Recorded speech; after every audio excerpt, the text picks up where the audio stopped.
try to take the page out my book and take the same.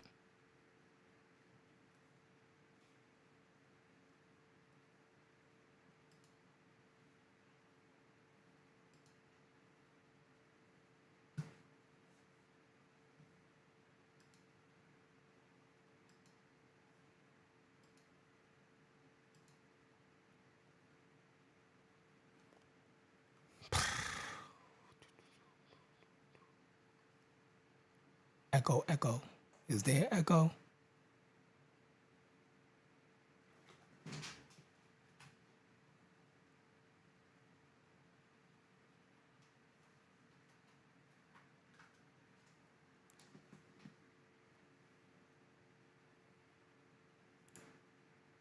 There we go.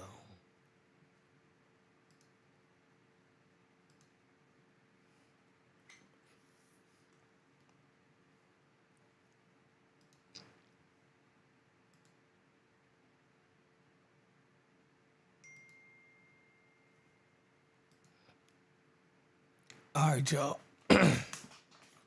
What's going on, everybody? What's going on, man? I had some technical difficulties. How do I sound? Am I crisp? Am I crispy? Let me set this up. All right. Let me see if I'm live.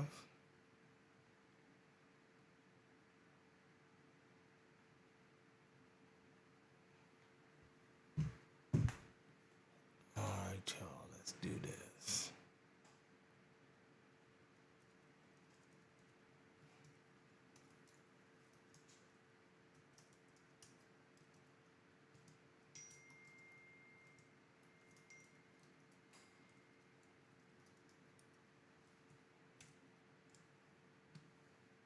Change this on the fly.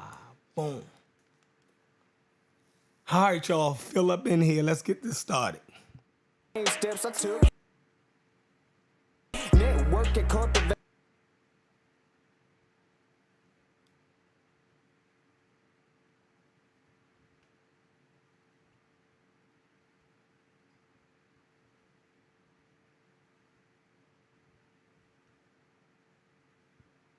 So let's, for the standpoint of science, right, we'll just take the confusing term out of it, because when I say black, I actually mean African, right? All right, that's cool. That's cool. That's cool. That's cool. All right, y'all. We back in the building. Let me see. Let me get this started. Relationship and skills still for real overlooked. Whole squad moving like we Voltron. Yeah, the whole nine looking like a gold mine. I'ma show mine, nigga, when it's go time. I'ma blow mine, niggas, when it's showtime. Niggas try to take a page out my book and take the same steps I took. Cultivating a networking relationship and skills still for real overlooked. Whole squad moving like we Voltron. Yeah, the whole nine looking like a gold mine. Donnie said we sound good. When it's go time. I'ma blow mine, niggas, when it's showtime. Yes, sir. Have you ever had a dream in the daytime? Had the same dream since the playground. And you made it come true cause you stayed down. Nigga, have you ever really thought about the limelight? In a room full of stars when you shine bright. I'ma make the right move when the time right. Alright, nigga, have you ever had a dream during the daytime? Had the same dream since the playground. And you made it come true cause you stayed down. Nigga, have you ever really thought about the limelight? In a room full of stars when you shine bright. I'ma make the right move when the time right. Yeah. Big dreams, nightmares and monsters. Pimp thieves, hoes, thoughts and choppers. Crooked operas, play cops and robbers. Sip lean, smoke weed's the mantra. Weigh risk against shit that cost us. Hit a lick, it tastes bittersweet. You just a good soul, you wanna save the world, but you ain't they type, so they hint to lead. Wholesome souls die and world's incomplete. So I chase the pain so I can chase my dreams. Liquor is licorice inside my candy shop. Candy paint drop with wood grain supreme. Good for it, I'm good for it. Start the wave, you'll see when you look for it. Real recognize the real, you look for. Person your luck and I wish you would for us. You don't want a person, nigga, that be living on this North Star. So close, but I'm so far. I'm a tiger in the woods, but I swing like a home run. Holistically on par. You don't really want war, but I'm raw like a tennis racket. How about Venus, but I'm on Mars. So went the galactic is soup for your solar. Bring it back now. You don't want a person, nigga, that be living on this North Star. So close, but I'm so far. I'm a tiger in the woods, but I swing like a home run. Holistically on par. You don't really want war, but I'm raw like a tennis racket. How about Venus, but I'm on Mars. So went the galactic is soup for your solar. Virgo, have you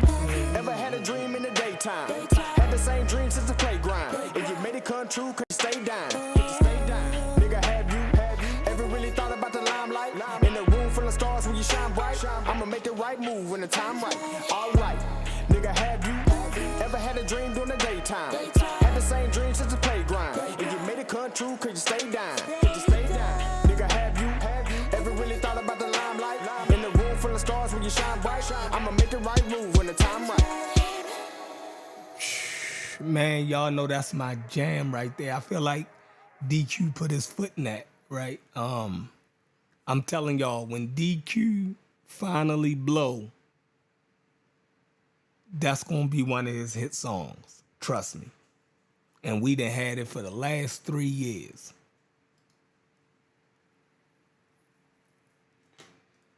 All right. I just sent out the link.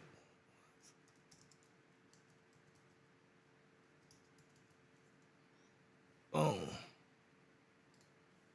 I just sent out the link, but let me lay the premise real quick. Let me see. Let me lay the premise. Let me see what we got going on here. How many we got in the building? We might have to do a coalition. 4 in the building. Let's see.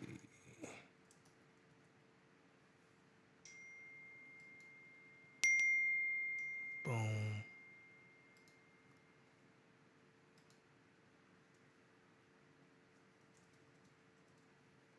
Look, I ain't had this computer on since this last show and everything's still up. But I'm gonna get it together. Watch this, y'all. Peace, everybody that's in the building, y'all. Peace, I appreciate everybody for stopping through. Right? We getting this thing back up and cracking.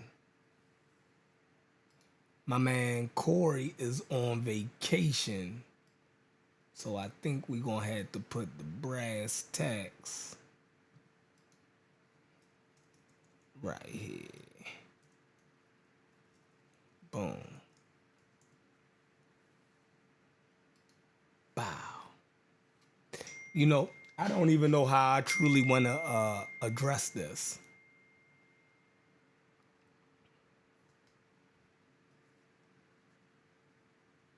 Oh, Corey said he here. All right. My bad, Corey. Let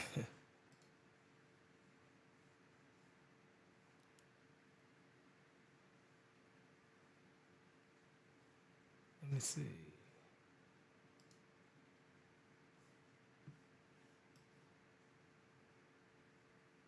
Oh, I got 2 people waiting. Hold on. Let me get it together. All right.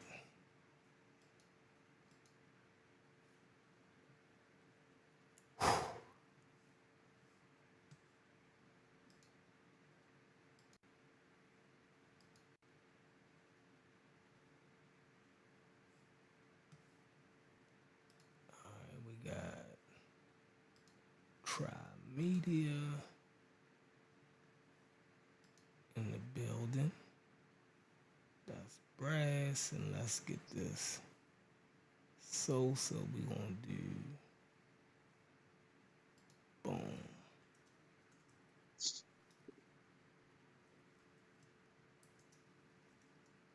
Cool. Boom.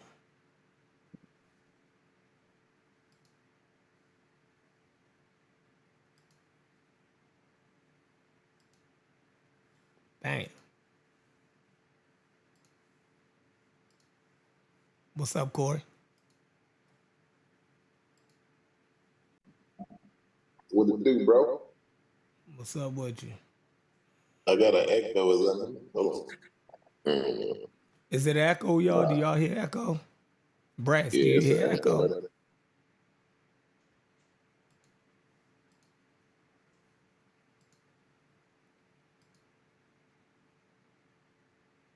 Yeah, it's an echo. Is it echo? All right, here we go. Yeah. How about now?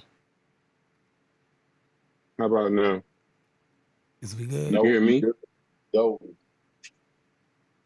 Echo Yeah, if you gone? can hear us, I don't hear no echo. Yeah, I don't hear no echo now. All right, bet.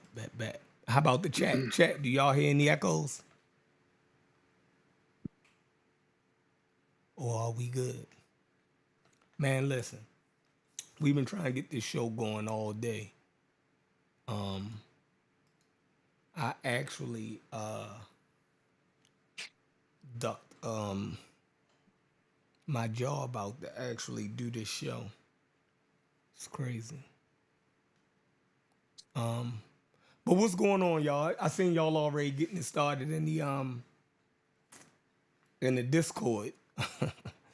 I had to jump out of there because I ain't want to shoot my bullets in the Discord.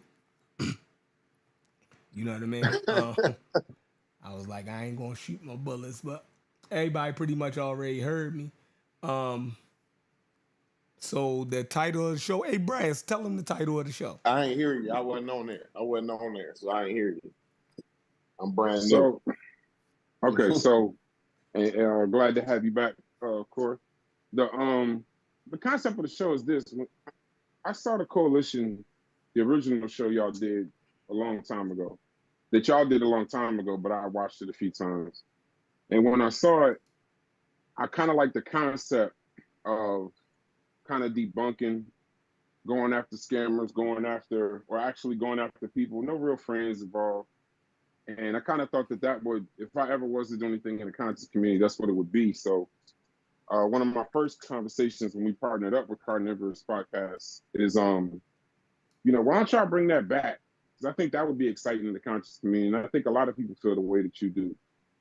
So we're going to do a bunch of conversations in Zynga, Black Egypt, conversations like that, where you just get, just kind of unfiltered, not worried about, offending anybody, just getting the truth out. And then the first one was the elders and the master teachers, because that was always my question. I remember y'all had a great perspective on Dr. Ben that I wanted to flesh out. I wanted to hear out. I actually learned. It made me do research. So I realized that's where I wanted to be. So you and Chef are the original coalition. So I wanted to see that. And I think a lot of people, when I bring it up, they always say that it's something that they wanted to see too. It just never materialized. So that's essentially what it is. I want to hear the facts, not just the, this is my favorite per se, or this is the person that, because that happens, right? You read a book and this person wrote it and you necessarily want to follow that person, whether they're wrong, right, or otherwise. So I just want to get the facts out, get our stance on paper, and then have good conversations going forward. No beefs or nothing like that. Just have good conversation, good discourse around the facts, not opinions or feelings. Oh man, Corey, how about you? Absolutely. Yeah, that's what it's all about. You got to take it objectively. You know what I mean? Everybody say the ugly truth. You know what I'm saying? So I'm ready to dig in. You know what I mean? And get the conversation moving. That's one of my things is, everybody will hear me, if y'all familiar with me, y'all hear me say, these snake oil sales, you know what I mean? And that's basically a scam artist, you know what I mean? Somebody selling you something that ain't got no value to it, or any practical use in the actual world, you know what I mean? So that's one of my pet peeves. I don't think that, I think the African American community don't have time to be scammed. You know what I'm saying? We don't have time to, waste our valuable time and our hard-earned dollars. You know what I'm saying? Mm-hmm. Especially in this economy now, where a lot of people are in kind of desperate situations. So people are more vulnerable to be able to be tempted to try to go for that quick dollar, or feel like they can be a part of a community that may be wholesome and can help them in their situation. You know what I'm saying? Or they got credit card debt, or whatever the case may be. Their credit score ain't looking like it's supposed to be, so they ain't able to go ahead and buy that house that they want to. You know what I mean? So people get in those situations and get scammed. by these, credit card or credit fixers or whatever, would have you. You know what I mean? So, like I said, the majority of the Black community, actually, I mean, the majority of Americans are living check to check. So, to lose valuable time and hard-earned money is just a setback that we don't deserve at this point. So if whatever I can do to kind of, put up them red flags, you know what I'm saying? I'm here to do that. I don't know everything, you know what I mean? I live in the real world. So, I mean, I think that is enough for me to have an opinion at least. But go ahead, Chef. You take it from here.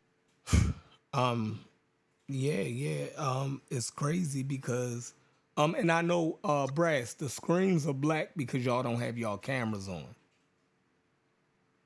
That's why the screens are black. I just seen your message. So yeah, the coalition, it was a response, right? From us feeling the pressure of holding on to old thoughts, right? Way past their usefulness. And I think this conversation today is going to be an attempt to let go of some old thoughts and ideologies that don't serve us in this current world that we find ourselves in. If they were ever good, they outlived their usefulness, and now it's a weight on us, right? Some of the things that Logic was bringing forth early in Discord, I can't wait for him to get up here. Because Sosa, just in that brief conversation, Sosa helped me see. Think of this analogy, right? My uncle always told the analogy of the weight of religion, right?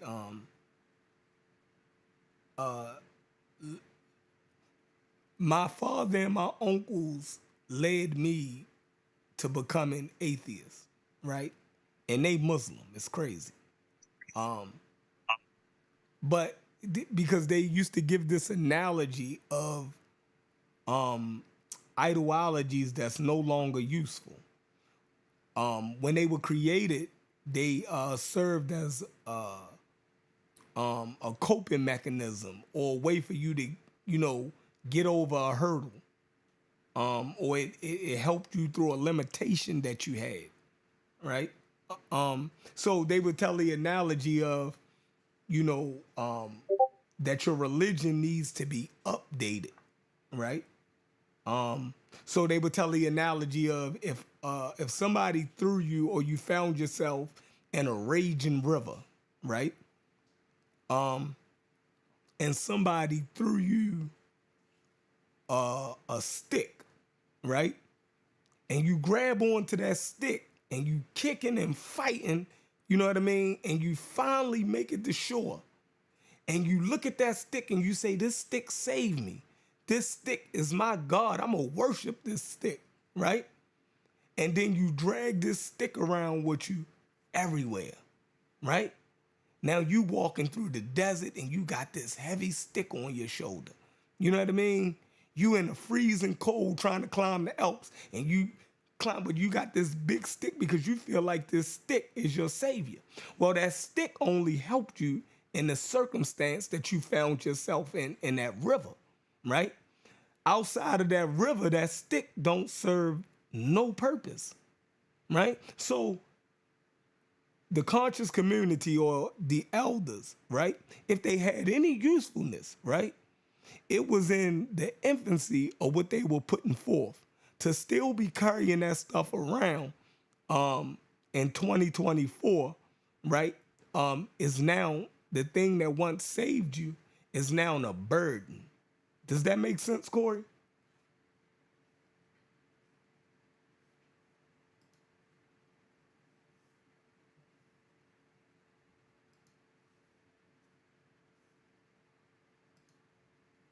Hello?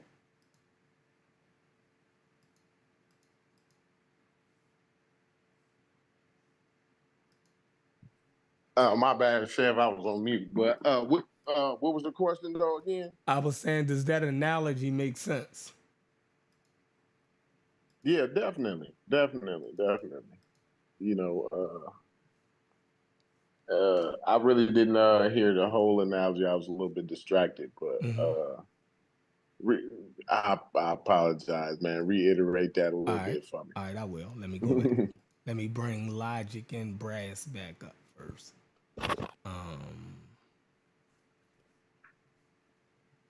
First off, I gotta add him to the show. Add the show. Got my man Logic. I don't know if they heard me, but I'm about to reiterate that real quick because that's where I'm at with it. Boom.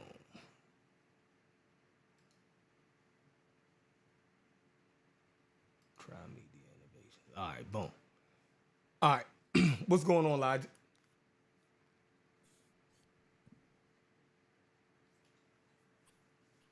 What's happening, man? I can't wait to get this conversation going. I think this is much needed. There's too much information to probably try to use in all, just one good episode, but we're gonna lay the groundworks out for a lot of this stuff, man. I think people need to hear this. I think we need to stop this holy cow nonsense and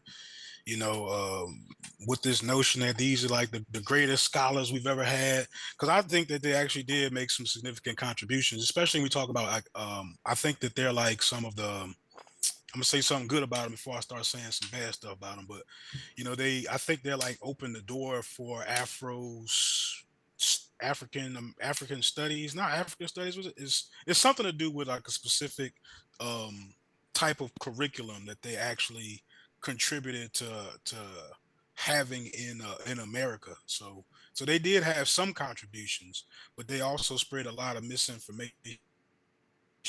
And I think that we take their rhetoric a little too serious in 2024, and it doesn't necessarily, like you said, it doesn't aid us moving forward. It's not stuff that we can really carry into the future. At least a good 95% of it. So that's the part of it that we kind of need to talk about. We got 95% of their information that we can talk about. Okay. Brass, you back. Did anybody hear my analogy? I got kicked when you were talking about the you got the stick in the desert. I got all the way up into that part. All right, hold on. Let me get it back. Yeah, man, my food had arrived, man. Chef, my bad. I had to run and grab the food, man. All right, that's cool. So my analogy was, my uncles and them used to, tell the now the reason why they was telling this, that they used to use this analogy, because they were Muslim, right? So they were always evangelizing to the Christians and stuff in my family, right? Or their friends or people that you dig what I'm saying? So they would always use the analogy because black people held on to Christianity. They felt as though way past its usefulness, right? So they would make the analogy to show compassion, right, for the Christian. They say, well, we understand why you love it and why you hold on to it, right? We understand that it served, it served us in our downtroddenness, right? In our most debased circumstances that we found ourselves in, under slavery and colonization. Christianity, was a beacon light for us at that time, right? So they would always use the analogy of a stick, right? And a person that's on the brink of drowning in a raging river, and somebody throw them a stick, and they grab that stick and they kick and they fight and get to shore, right? And they drag that stick out of there and they say, "You my God, you my Savior," right? And they take this stick through the desert with them. You know what I mean? They take this stick through the Alps with them. And now this stick, this large stick, right, is actually, weighing them down. It's causing them more grief and hardship, right, in different terrains. but they don't know how to let it go. And the reason why they don't know how to let it go, because the only thing that they can remember is that that stick saved them when they were in their most trying moment, right? Or they attribute their salvation to that stick. But the caveat is this, right? That they would always bring it home with is it was actually your struggle that you put up in the river that actually saved you. But you done tricked yourself in your mind believing that it was actually this stick is your savior, right? But it was that fight that you put up in that river that actually got you to that shore. But you can't tell a person that, right? So that's how I feel about Afrocentrism, right? If it had any Yeah, that's a good usefulness, analogy. yeah, if it had any usefulness, it was in the beginning, right? It was to help us get over a hurdle, right? There was a blockage somewhere in our self-esteem, right? Through history and different things like that, that the way that colonization and segregation and all of these and racism taught history. So I agree. Afrocentrism had a useful. It was what do I say? It was it was benevolent in its inception, right? But it is now malevolent, in its duration, you know, inside of the black psyche. So that's my spill. How y'all feel about that? Yeah, That was that a hell of a good reminds me. analogy. That was good Yeah, stuff. it was really good. I appreciate it. And it reminds me of one analogy. It was a little bit different, but it reminded me of an analogy that I told one time about the ball and chain. We had a conversation a few years back, and I talked about that how the conscious community, is like a ball and chain, to progress or whatever. But yeah, that them trying to continue on with that through the desert and all, and this, add more fatigue to you. That's definitely something that that's definitely a great analogy for that. I'll say this though, and you said, well, in its inception, it was it was what they had, and that was pretty good for what they had, I guess. It served a purpose at the time. I kind of look at it like a pacifier, right? Now that we've moved on, now that we got to this point, and like raising kids and shit, you know what I mean? Humanity, per se. Now it's more like, people kind of understand, like giving the pacifier, it'll soothe the baby, and all of that, right? But what that does is it contributes to an addictive personality.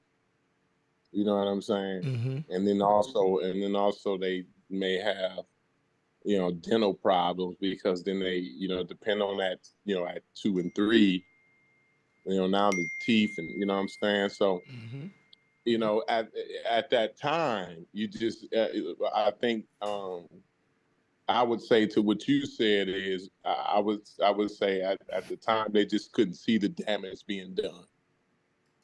But it was always damage being done. Facts. You know what I'm saying?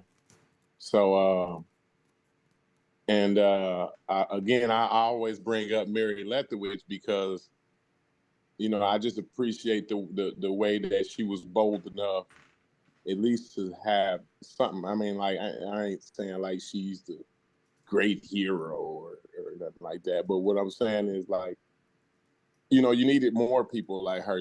Nobody knows who the hell Mary Lethowich is. You know what I'm saying? But you need more people like her, whether black or white, to have the balls to step up and at least, like, yo, that don't sound right. As a matter of fact, no, that ain't right. You know what I'm saying? Um, I think that was very valuable. But yeah, that that was a great analogy. I really appreciate that. So. Brass, where you at? He eating. All right. We can start without Sosa. Did you You want to say something about that though, Logic? I Yeah, think my Logic had fault. his. I I couldn't come mean, off. I couldn't come off mute. Give me 1 second, Logic. I was No, I amazed he like it. came up with that. That was tight. Yeah. Can y'all hear me or no? Yes, sir. We can hear you. All right. So no, I like that analogy, and one of the things is people think that people are supposed to. They spend so much time, and the reason why I like that analogy is because people spend so much time trying to get away from tough times, and try to get away from hard times, and trick themselves into thinking that they ain't going through hard times.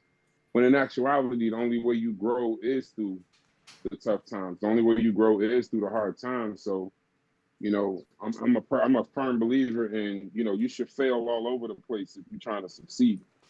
So if you're just going out and you got all these reasons, well, this is why I'm not doing it. This is why I'm not doing it.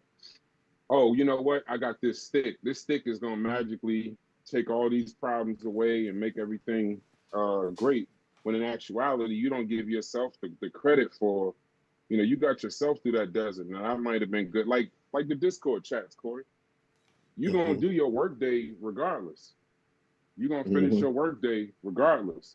The Discord chats might make it easier. It might make it go faster per se. But it's Corey who got yourself through that. And if you keep giving all your power to this stick, then now you're gonna turn the damn stick into a magic wand. When in actuality, it's just a stick. And it always will only be a stick. And then when you go to it for some magic, when you're really in a tough state, rather than look within yourself and try to find the vigor to fix it, you're looking for another stick. So if one stick is Dr. Ben, okay, that stick don't work. All right, well, let's go to this other person or this other person or, Afrocentrism or this another. So yeah, that's a perfect analogy, bro. Perfect. Yeah, I mean, what I really liked about it, right, is how you captured, the weight of, something that seems like is helpful for you, but clearly not helpful in all situations, right? And I think that we make this big mistake, whereas we look at this as like a universal tool that we can use everywhere, and and then more particularly, it's just something that we might be able to help us possibly, I'm gonna go back to it again, kind of trying to like maybe provide us with this resilience, right? Provide us with this layer of confidence, of self, self reassurance, and all those things are internal and necessary. But I wouldn't necessarily call them, tools that we can use to navigate our actual real problems, right? It might be stuff that you need to have to get through these real problems, but I wouldn't put that as the forefront. Like I wouldn't bring the stick from the analogy, into the courtroom, right? I wouldn't bring the stick of the analogy into exactly that's the one tool that we need to solve, some of our local problems and even in our neighborhoods and stuff like that. So let's not use the stick as some utility weapon that's a weapon or a shield against everything, and let's at least leave it in its proper place. I will go as far as to say that there are, I agree with the agenda of Afrocentricity, right? As far as being able to give Black people this sense of like self assurance and self value, but beyond that, I don't see where it comes in handy in a lot of places, right? And I also would be a person that says if that's the main thing I'm going to use it for, I think that we can find a lot more avenues that might be able to provide us some those same things as well, right? Because that's almost like saying, that my real confidence is something that I'm hinging on external factors, Yes, sir. right? It's not necessarily something that I built on the inside to where, no matter what you come at me, you kind of can't take this from me. So Oh, that's one of my big issues with it. yeah. So Corey had said something about how it was harming you the whole time, right? See, even though you thought it was, something good at one moment, the whole time it was harming you. So think of it as fix a flat, right? If you use fix a flat, right, your tire is destroyed now. There's no way back from that. Now, if I get a hole in my tire, right, if I can somehow put a spare on it, right, take it to a shop, they can plug that tire, right? I don't have to spend $300 on a new tire. If I take it to the right tire shop and they plug it, if the hole ain't that damaged and they can plug that tire. But if I use Fix-A-Flat, that tire now is destroyed. But that Fix-A-Flat will get me to my destination. But after that, I got to throw the tire away. The whole tire has to be thrown away once I put Fix-A-Flat in it. And that's what I feel Afrocentricity is, especially on the college level, right?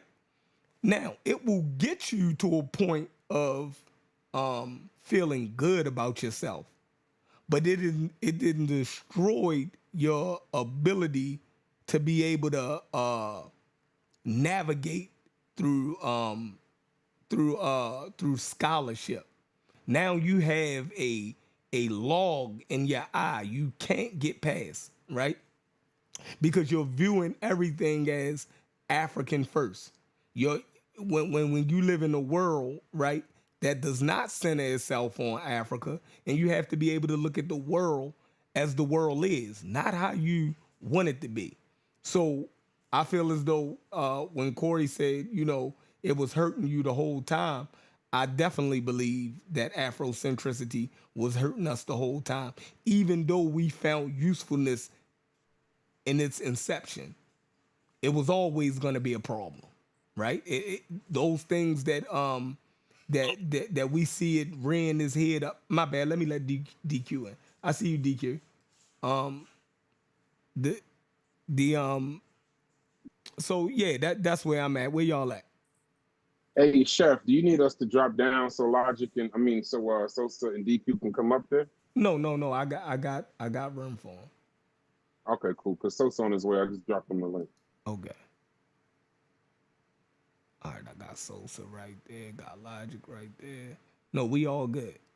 Go The ahead. carnivorous be dealing with Zoom. You know what I mean? Mm-hmm. It's popping. That's what the popping. I gotta learn. I just gotta learn how to use it. That's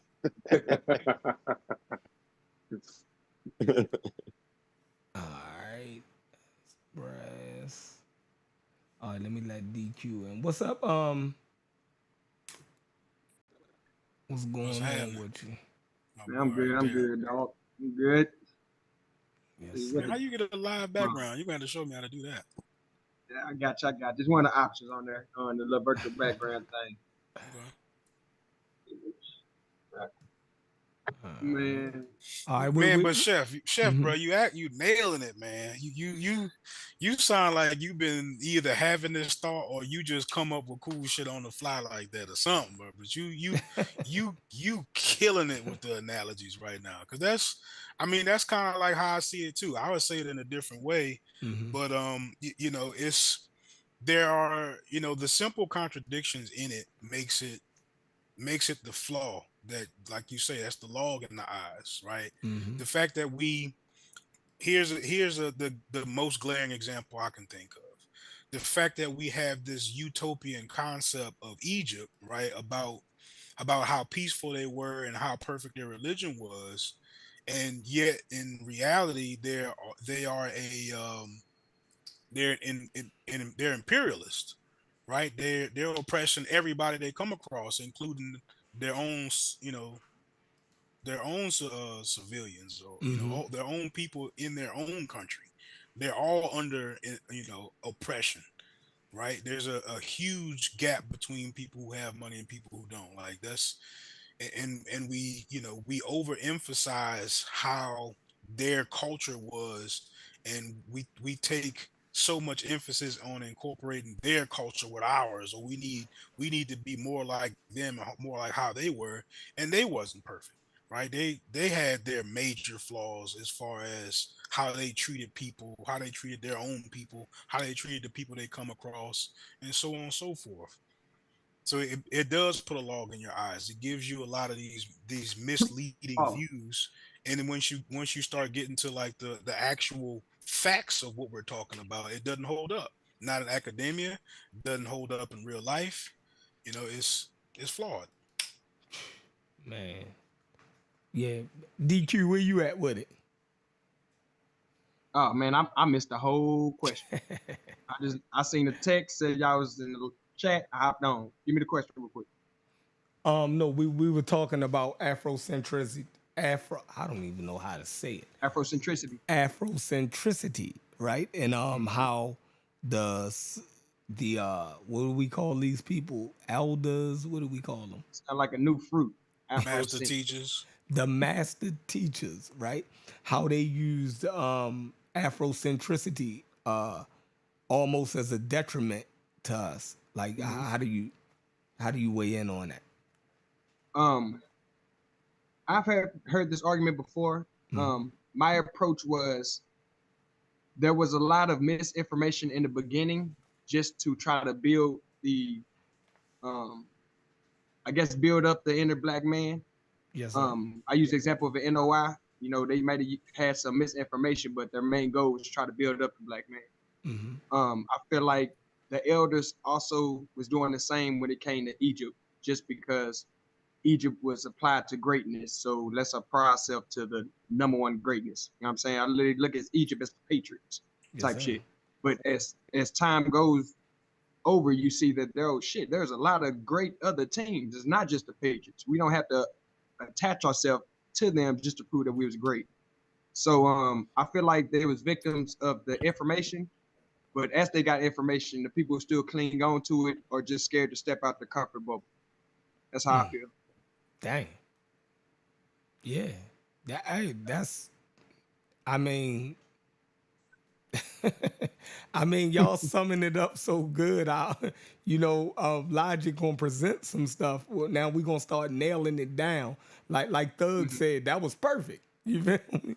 So Logic can present some things, because now we can start to hone in on specific people that we hold dear to us, and how they got things wrong. And we have no problem with that, especially me on this panel, right? I always tell the story of how the first time I realized that Farad Muhammad was a white man, it messed me up. Like damn near didn't want to eat, right? And I never was in the Nation of Islam, but I always held the Nation of Islam, up there. That was the nation. High regard. Yeah, in high regard, right? So it was like, yo, if these niggas can get got, you feel me? We might be dumb. You feel me? The white man might be right about us. We might just be slow, right? I had to grapple with that, because I'm like, ain't no way in the world you got the nation, a white man got the Nation of Islam, them brothers. I said, yeah, we dumb. Yeah, the white, they might be right, man. We don't supposed to be in control. You know what I mean? We deserve everything that happened to us. Because these niggas is slow. Literally, right? Listen, I've been reading my whole life, all right? I felt as though I was always on it, right? Now, when I found out Farad was white, this was a couple years ago. Like, when I felt as though I already knew some shit, you feel me? So when I found that out, I'm like, yeah, I'm one of them dumb niggas. Because I've been seeing this picture my whole life. You dig what I'm saying? And I went with the motherfucking lie. You dig what I'm saying? I went with the lie. What felt good to me, right? And then I had to look at Egypt and everything else that I believed in that same light. What am I missing that's right in my face? What am I denying that's right in my face? You feel me? The Egyptian shit, I just came to that conclusion when we started having this argument about Egypt, right? So it ain't like I had these revelations for years. This shit is happening. Y'all seeing me change right here on the spot. Y'all seeing me confront ideas and long held things that my parents even taught me right here on the fly. You know what I mean? Ain't no genius. You dig what I'm saying? I'm just looking at it for what it is, looking at the information that we didn't have. Look, what have we been saying? We've been saying this information been out since 74, right? Far as wise anything that's dealing with the conscious community, right? Cairo Symposium. The Cairo Symposium. So if it was out since 74, how did we get to 2020 all jammed up? It was right there in our face. Do y'all get that? It was right there in our face. And we had the books, right? We read it and didn't see it. We read it and didn't see it. Just like we looked at that picture of Farad Muhammad, right? And didn't see a white man that was clearly in our fucking face. How does that happen? We looked at we looked at where Egypt. Yeah, hold on, Corey. We looked at, right? We looked at where Egypt is at. We memorized, right? The geography of Africa, right? We seen it and we didn't see it. We seen it and didn't see it right in our face. It's nothing new that we're discovering. Go ahead, Corey, my bad. You can come off of me. Now he done fell off again. Go ahead. Yeah, I think part of it though, I think part of it is people worship though.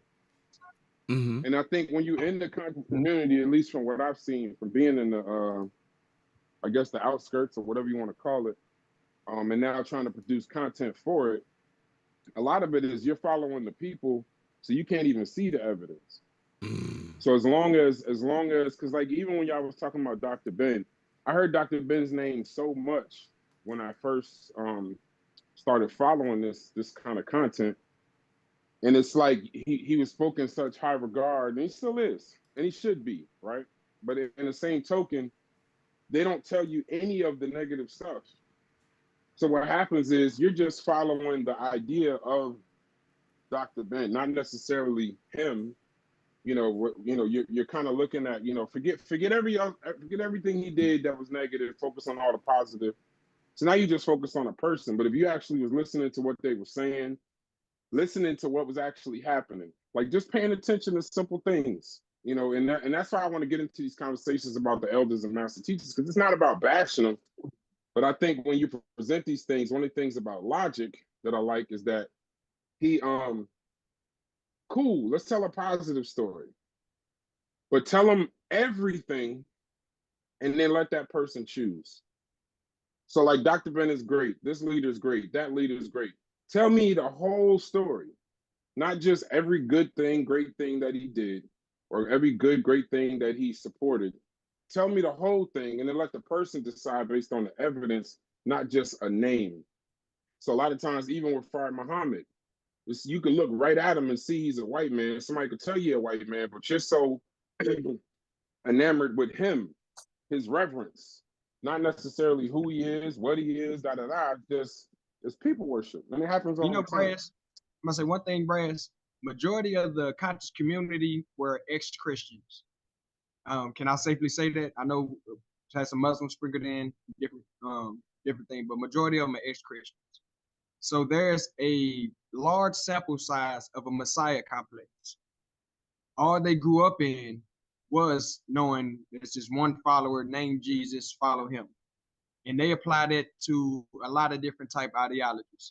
Our one leader, at one point we had Malcolm X, Martin Luther King, follow him. Or we had Marcus Garvey, follow him. It's always people seem to want to be behind one person instead of a collective changing and it becoming a movement instead of just a battle cry. But yeah, I believe the conscious community does suffer from a messiah complex, and so they tend to latch on to a leader and try to push him to the forefront instead of walking side by side.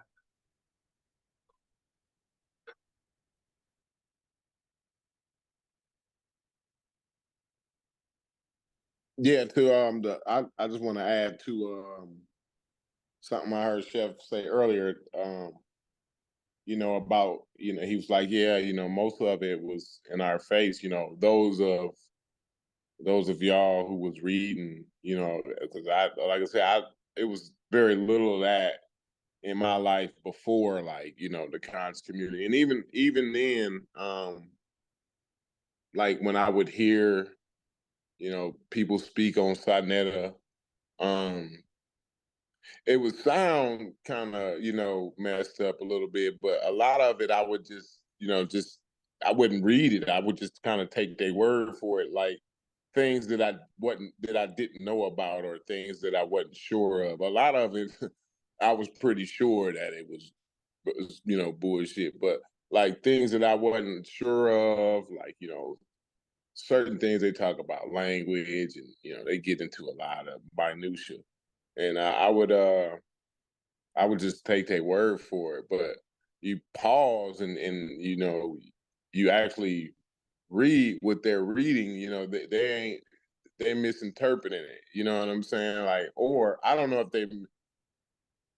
they misinterpreted it, or, well, I guess they just scam it. But I think it's like a mixture of both. Like, you know what I'm saying? Um,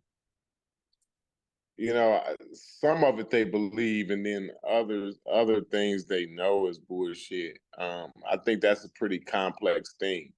I don't know if somebody want to touch on that, but that's I really can't put my finger on that, really. You know what I'm saying, per se. But to me, that's a real complex thing. With that, like some of it they believe, and then other stuff they don't. You know what I'm saying? How y'all feel about that? Do y'all think, or do you just? I know Logic, you may be of the ilk of, no, they're just scamming all around. They know they scam. Let's Sosa get in there, because he ain't said nothing yet. And I don't know if Corey yet, so we probably have to. I mean, where Chef is, so we might have to run it for a second. So let's Sosa get in there. He just go ahead, Okay. Sosa. I mean, that bitch. Listen. I think we're gonna get to the meat of the conversation soon. Like we kind of, I do appreciate all the kind words being spoken. We can get to soon. We'll get to the meat of the conversation. You know what I'm saying? We can really talk tired about of all what's this going. preliminary stuff, huh? Yeah, we can really talk about what's going on. I think the fundamental thing to remember is that it it was born out of a need at a particular time. Like it didn't just come out of nowhere. So it was born out of a particular need. And and like some other things, what I'm saying, I feel my certain way about Pan-Africanism. I think that maybe in a lot of ways it ran its course, and not necessarily may have not ran its course, but the people that took the baton later ran in a different direction. You know what I'm saying? So I think when you look at Pan-Africanism and back in the day, and you look at it now, like the Umar Johnson version of it or the General Seti version of it, I think they fumbled that bag. Same thing with the you look at the Black Panthers movement from now and the new Black Panthers. So I think the heart of Afrocentricity was in the right place. It's just a failure of to not make these people cult-like figures. I think that the problem is that they became cult-like figures, and we were, for the most part, the laymen were afraid to challenge those cult-like figures. You know what I mean? So even in this community, to even suggest that they may have been wrong was taboo. So I think that's where it went wrong. So yeah, that's my little piece on it. So where I would disagree with that is, well, first off, I gotta acknowledge that I do agree with it was born out of a need. it was something that was actually needed. It was born from a response from Eurocentricity, which was, horrible, led to some crazy things happening in the world. So, African Americans developed their own ideology to combat that, right? So that part I actually agree with. I agree with the agenda, with having some, some ways to kind of like counteract, some of those public perceptions of Africans not making global contributions to civilization, things like that. I can totally understand where that's necessary. Now, for me, I'm gonna start out by going out on the limb and saying I think that they had a narrative that they were more interested in pushing. So yeah, just like the Eurocentrics were trying to push their narrative for white supremacy, I'm gonna say that they were trying to push their narrative for for African supremacy. They wanted to be considered as a part of some superior human being. You can see it, especially how would you say, um, they wanted to be superior in like a moral manner, right? They were kind of like seeking this moral superiority that they were saying that white people didn't have access to, and only until they came in contact with the Africans did they start to become, in their opinion, civilized, right? But before that, they were basically barbaric. They grew up in this cold climate that was unkind to them, and they developed these personality traits that became natural in their European existence that were be very unusual, more than uncommon in the African experience. That was a big part of, what they tried to use to separate their humanity, their natural given humanity, from Europeans, right? So there's something in there, right, that that we can debate back and forth about, but certainly to me it seems like their narrative was always more important than how accurate some of their information was. And to me, my biggest clue to that is, some of those people who are still around today, they don't back down from it. They double down on it. They will go right back to 1985 and spew some of that same rhetoric. They will use those same talking points and not update any of their information, and or try to retract anything that they've said previously. So like that's how I see it. That's just my personal opinion. I understand Sosa is the olive branch man. You know what I'm saying? He's trying to be more fair about it. And me personally, I guess I'm so concerned with the impractical part of Afrocentricity and how we can use it moving forward, that I would be more willing to discard more of it than probably most people. But that's me personally, right? Not saying that African history is irrelevant and not important, right? But if it does have some importance, it would have to be with what's true about it, right? Not with what narrative that we can use to paint out of it. You get what I'm saying? So that's my primary stance on why I take a stance, or why I would say Afrocentrism falls short when it comes to how we can use it to progress in our current situation.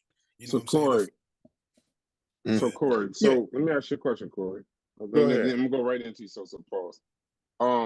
So let's like I agree with Sosa. Let's get into, we've been monologuing for a minute. Let's get into specific people, and then just start discussing specific elders, specific quote unquote master teachers, and then we just go down the line and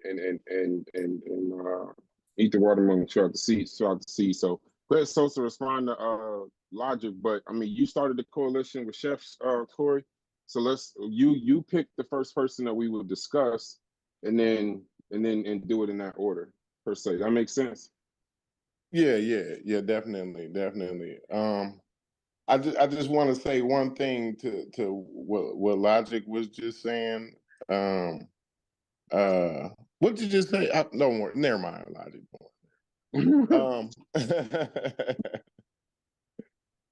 I but we're gonna move on. One person, I have a vendetta against Dr. B. I just don't. Okay. I don't see the value. And then Chef, he talked about earlier, and I guess in the Discord nobody really heard, but he talked about how that was kind of the B team. But as my introduction to like the conscious community per se online, like he was already kind of like 18, you know what I'm saying? I don't know, like maybe it's just my perspective, you know what I'm saying, from hearing it, you know what I mean? But I do see what his point on that though. Once he brought that to my attention though. But yeah, I just think it was I don't see any value to, you know what I'm saying, what he brought, you know what I mean? And I don't even know what he brought. I hear like a lot of different things, right?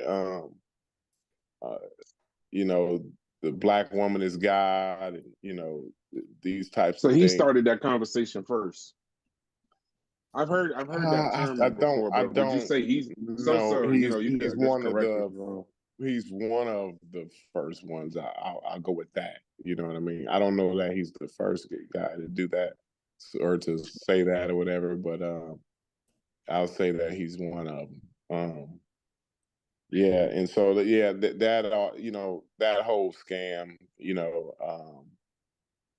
and just basically, his whole history is basically, he comes out here, he's talking, he's got all these different qualifications, right? And the crazy part is, I believe that he actually had a degree in like engineering or something, or blueprint reading or something like that. I don't know what it was, but it was actually of something of substance that he actually could have brought to the black community. But instead, we flocked to him over, Egypt and the black woman is God. You know what I mean? And like I said earlier, I just don't, black people ain't in the financial position.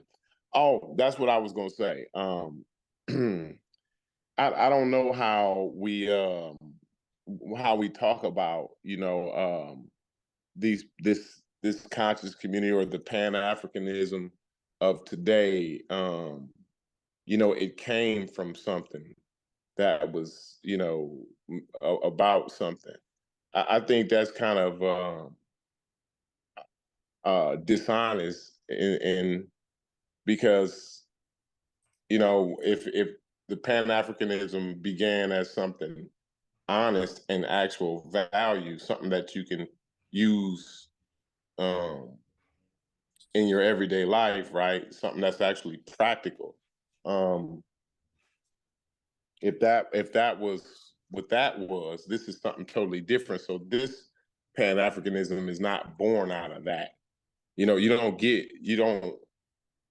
Something like that had actual foundation, would appreciate with value. So you would get something, the byproduct wouldn't be a scam. You see what I'm saying? So I just, it always, when are we going to stop making excuses for being scammed? You know what I'm saying? When are we going to be honest? I think that's the best way. There's always a caveat. Dr. York, he did, provide shelter for all the kids he raped. You know what I'm saying? I mean, he didn't start out raping kids. You see what I'm saying? That's not where it was born. That was born out of something. See, you see how wild that is? You know what I'm saying? Like, why don't we put things in real perspective sometimes?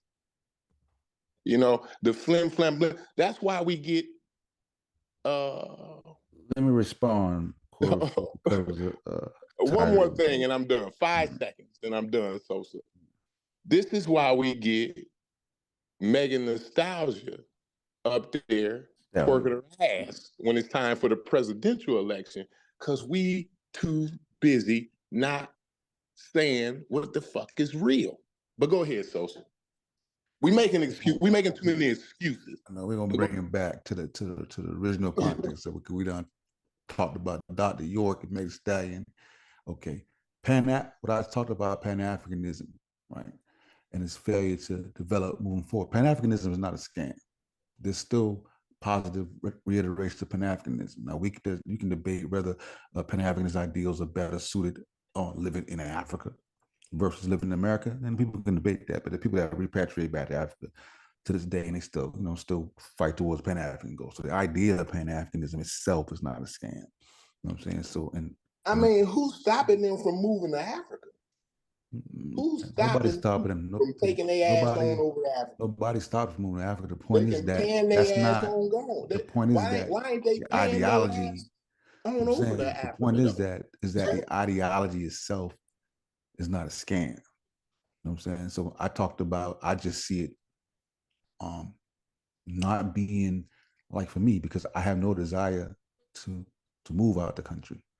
So Pan-Africanism, in my view, is not attainable to me if from somebody that seeks to not repatriate to Africa. I'm saying that's the debate that you see Malcolm X and B.R. Rustin have in the 60s. You know what I'm saying? So I was speaking about Pan-Africanism on that level. I don't want people to think that I'm saying that Pan-Africanism is a scam. You know what I'm saying? And damn, I done got so lost because of your point logic. You know what I'm saying? I reject the label olive tree branch dude. You know what I'm saying? I reject that. That minimizes my actual argument. You know what I'm saying? But so yeah. So no, he's an enabler. He's the enabler of. Yeah, I like that even better. I just really, I just keep it into its proper context. So I think it's gonna be fun. I think Pan-African James. I know Pan-African James got some words for y'all, man. It's gonna be hilarious, man. I would just sit back and laugh. I think to some degree what you're doing is, I can understand it, but I also feel like, man, you're also like you kind of paving the way or making it easy for us to.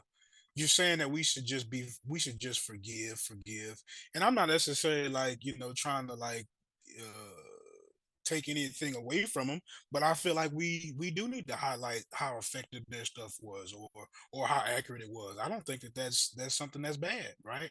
I think that's something that we should be self-examining ourselves, even when we kind of come up short on some things. So I don't see it as a bad thing that we're sitting here doing. And as a matter of fact, if they're any sort of seriously about it being intellectual, they should understand that critique comes with everything that they're doing, right? Like that should be like a big part of it. Yeah, I'm not saying don't critique it, but when you start saying things like, when you say Pan-Africanism is a scam, now that's something that's totally different. Right? That's like saying Christianity is a scam. It's an ideology. People can misuse an ideology. So some certain ideologies are just misused, but I wouldn't paint Pan-Africanism itself as a scam. I just think that the people that they pass the movement on to, they just fumbled it. Like when you get your Umars, that's why I brought up Dr. Umar in general studies, because they became the face for it, and they took the ideology and ran it in a different direction, and I thought that was harmful. So they used an ideology in a way that was harmful to African Americans. In my opinion. See, that's what I'm saying though. They're not. You can't. That's the part. Like, you don't get that from something honest. You know what I'm saying? You don't get General Shetty and Dr. Ben. You know what I mean? Shit. The byproduct, right? Was religion honest? Religion? No. That's why you got niggas in Lebanon or in Palestine. The development. And they still fighting that same. These niggas is still killing each other for 2,000-3,000 years. That's a scam. Bombing each other to goddamn death. You're missing the point. and it's fucking up our economy too. Listen to the point. You made a statement that if it was born that way, there's no way it can be misused, which is crazy. Religion was It was never born. It was born. It was always born to control your thought process. That's what it was born to control. This is us. This is the way to think. This is the clique. If you down with us, this is how the shit start, bro. Come on, man. We ain't. Religion was born out of a way to mobilize. Religion was an identity. This the clique. This is us. This the clique. This what we do. We don't do what them other niggas do. This is how we think. You can't think. If you thinking like that, you thinking like them other niggas. See, that's what that shit start from, bro. Nah, you okay. Speaking on feelings and emotions. That's what religion is. So now you're saying that religion was born out of evil intent, which nobody said. No, it wasn't. This is what it wasn't evil. It goes back to what I said. The damage is being done, and they don't realize it. No. You said that there's no way that it could be misused. No, you don't get. That's the argument that I'm attacking, bro. If it starts out right, if it starts out positive, if it starts out productive, you don't get a unproductive byproduct out of that. That's what crazy. I'm saying. Bro. That doesn't make sense in the social reality. I don't understand how that don't make sense, bro. I mean, you can develop a hammer to put nails into a wood, and somebody can take that same and the hammer then change the goddamn world and break skulls with it. The hammer, the hammer done changed the world, bro. Yeah, but you can still pick a hammer up and crack somebody's skull over with, humanity. You have a positive. Religion ain't never changed. They still bombing each other, bro. Yeah, they still bombing each other today, bro. Yeah, even if there were no religion, it would still be bombing each other. I mean, it doesn't have to be intentional, is what I'm saying. So what you're arguing against me as if I'm saying this has to be it has to start out intentionally dysfunctional, right? What I'm saying is the damage is being done without the realization. No, I get that. You said that something cannot, in order for it cannot be corrupt if its intentions was pure. And I said that is BS, bro. No, I said if the product, right, is positive, right, and the product is productive, right, you don't get a negative byproduct out of that. That's what I'm saying. And by you saying, I don't know how that makes sense, bro. That's crazy. I don't know how that don't make sense, bro. I don't. You got me. Basically, you saying I'm just not. I told you I went to public school. I went to public school. That's basically saying something could be godly. If nothing, if a positive, just because it's positive, it can only beget other positive. That just doesn't make no sense, bro. That doesn't even work. You're crazy. Listen, it's literally 1, 2, 3. Yeah, well, I really, all right. So listen, I think we getting further away from the point the more we talk about whatever. So let's just go across the panel because it's about elders and master teachers. Right? I'm just going to rein it back in just a little bit. Because just everybody Logic went to better schools than me, so he can go ahead, Logic. Let me know where I'm. Let's make a stance. No, not on you, not on you. We'll have those conversations towards the end. But let's at the bare minimum get the master teachers and elders, and let's just see, who was who. And so you'll have to help me with this list because I don't know what Chef is. So we're talking about Dr. Ben. So Corey, Sosa, Logic. What is your stance? 30 seconds, 45 seconds on Dr. Ben. Would he fall into just a wrong, or would he fall into more of a scamming label? Go ahead, Logic. I'm taking a quick second to think about this question.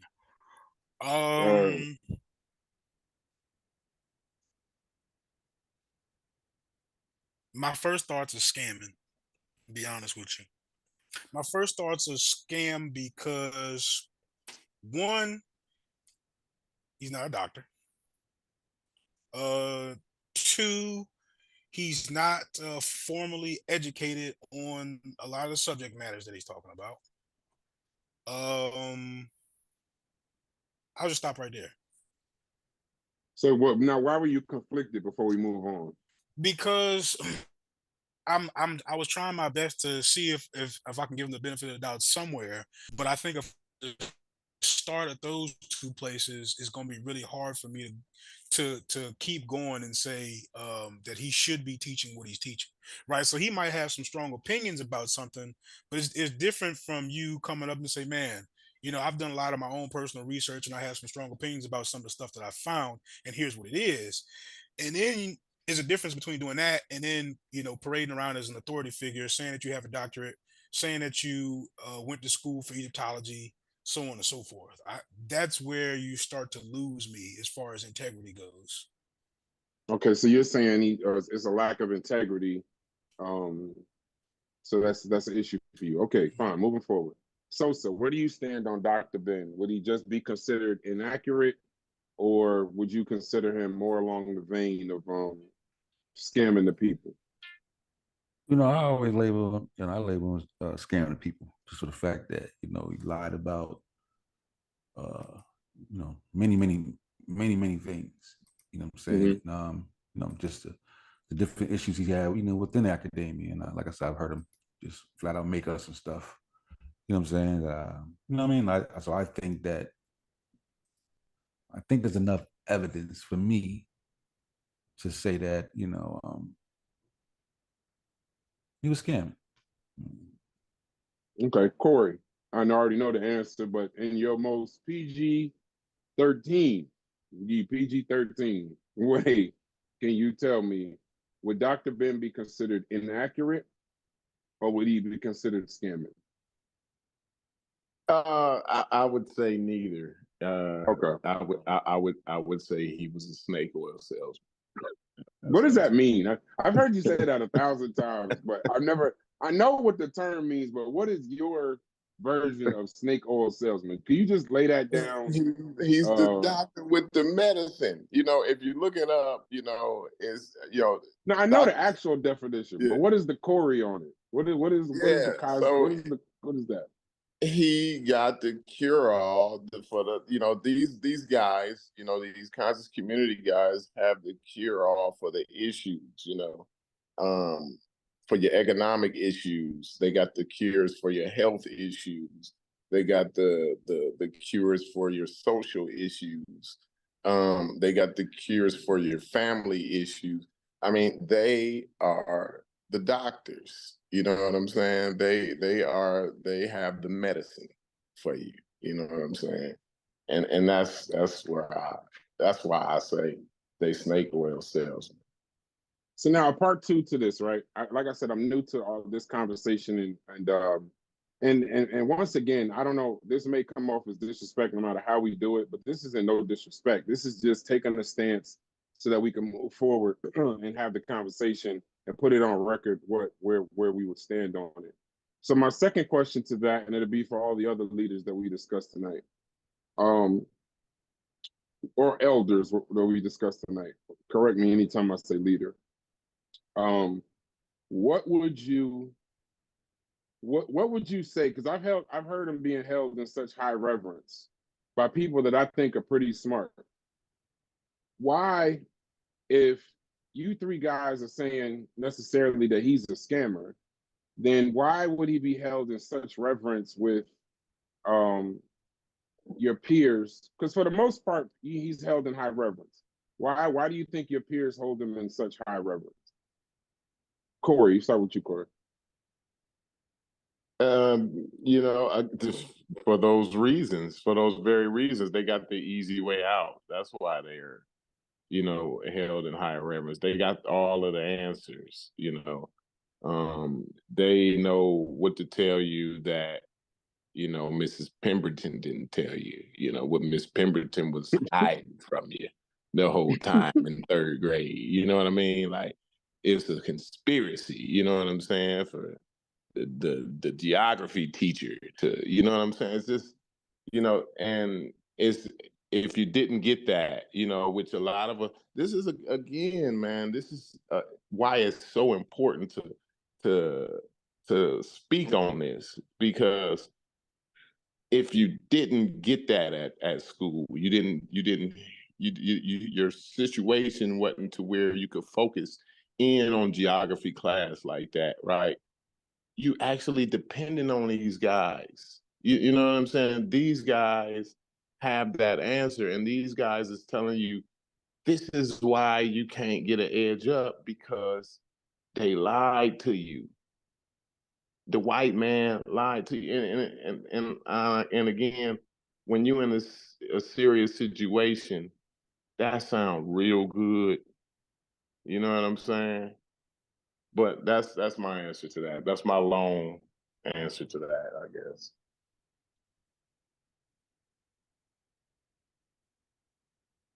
My fault. You the coalition. You really don't have no long answers. You know, you can elaborate if you choose. Yeah, I'm just here.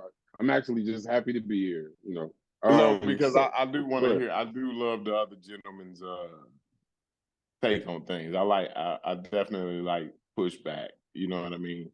It keep me grounded. You know what I mean? Okay. So why do you think he's held in such high reverence by your peers, who I would think are, you know, I give them that they're very intelligent. Why do you think he still is held in such high reverence today? For me, it's more YouTube. You know, so I guess it's YouTube. Like I said, I'm not really a big Dr. Ben person. Like I said, I didn't read any of his books.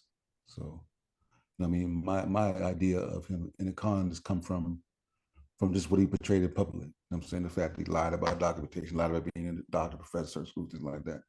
So, but that's, you know what I mean? But that's really as far as much as I know about Dr. Ben. I don't get into his books. I never read. So it's more, YouTube has kind of painted a different picture versus what the reality is. Well, I think YouTube is responsible for his popularity. Like I never popularity I knew of him, but yeah, I think that's what Chef was saying too. YouTube made him a lot more popular than and even in the beginning, I couldn't really understand his language, the way he spoke. His dialect was so rough. It was hard in the beginning to even listen to his lectures. But yeah, but that's it. Like I said, I never read a Dr. Ben book. So okay, what about you, Logic? Why do you think he's still held in such reverence? And I think you're frozen or something. No, you just focus. You just right. He thinking. You gotta think on that one. Yeah, you're on mute, bro. Deep thought. Yeah, you bugging out right now. Oh, can you hear me now? Yeah, we can hear you now. Why do you think that Dr. Ben, even though your peers are fairly intelligent, why do you think he's still held in such high regard?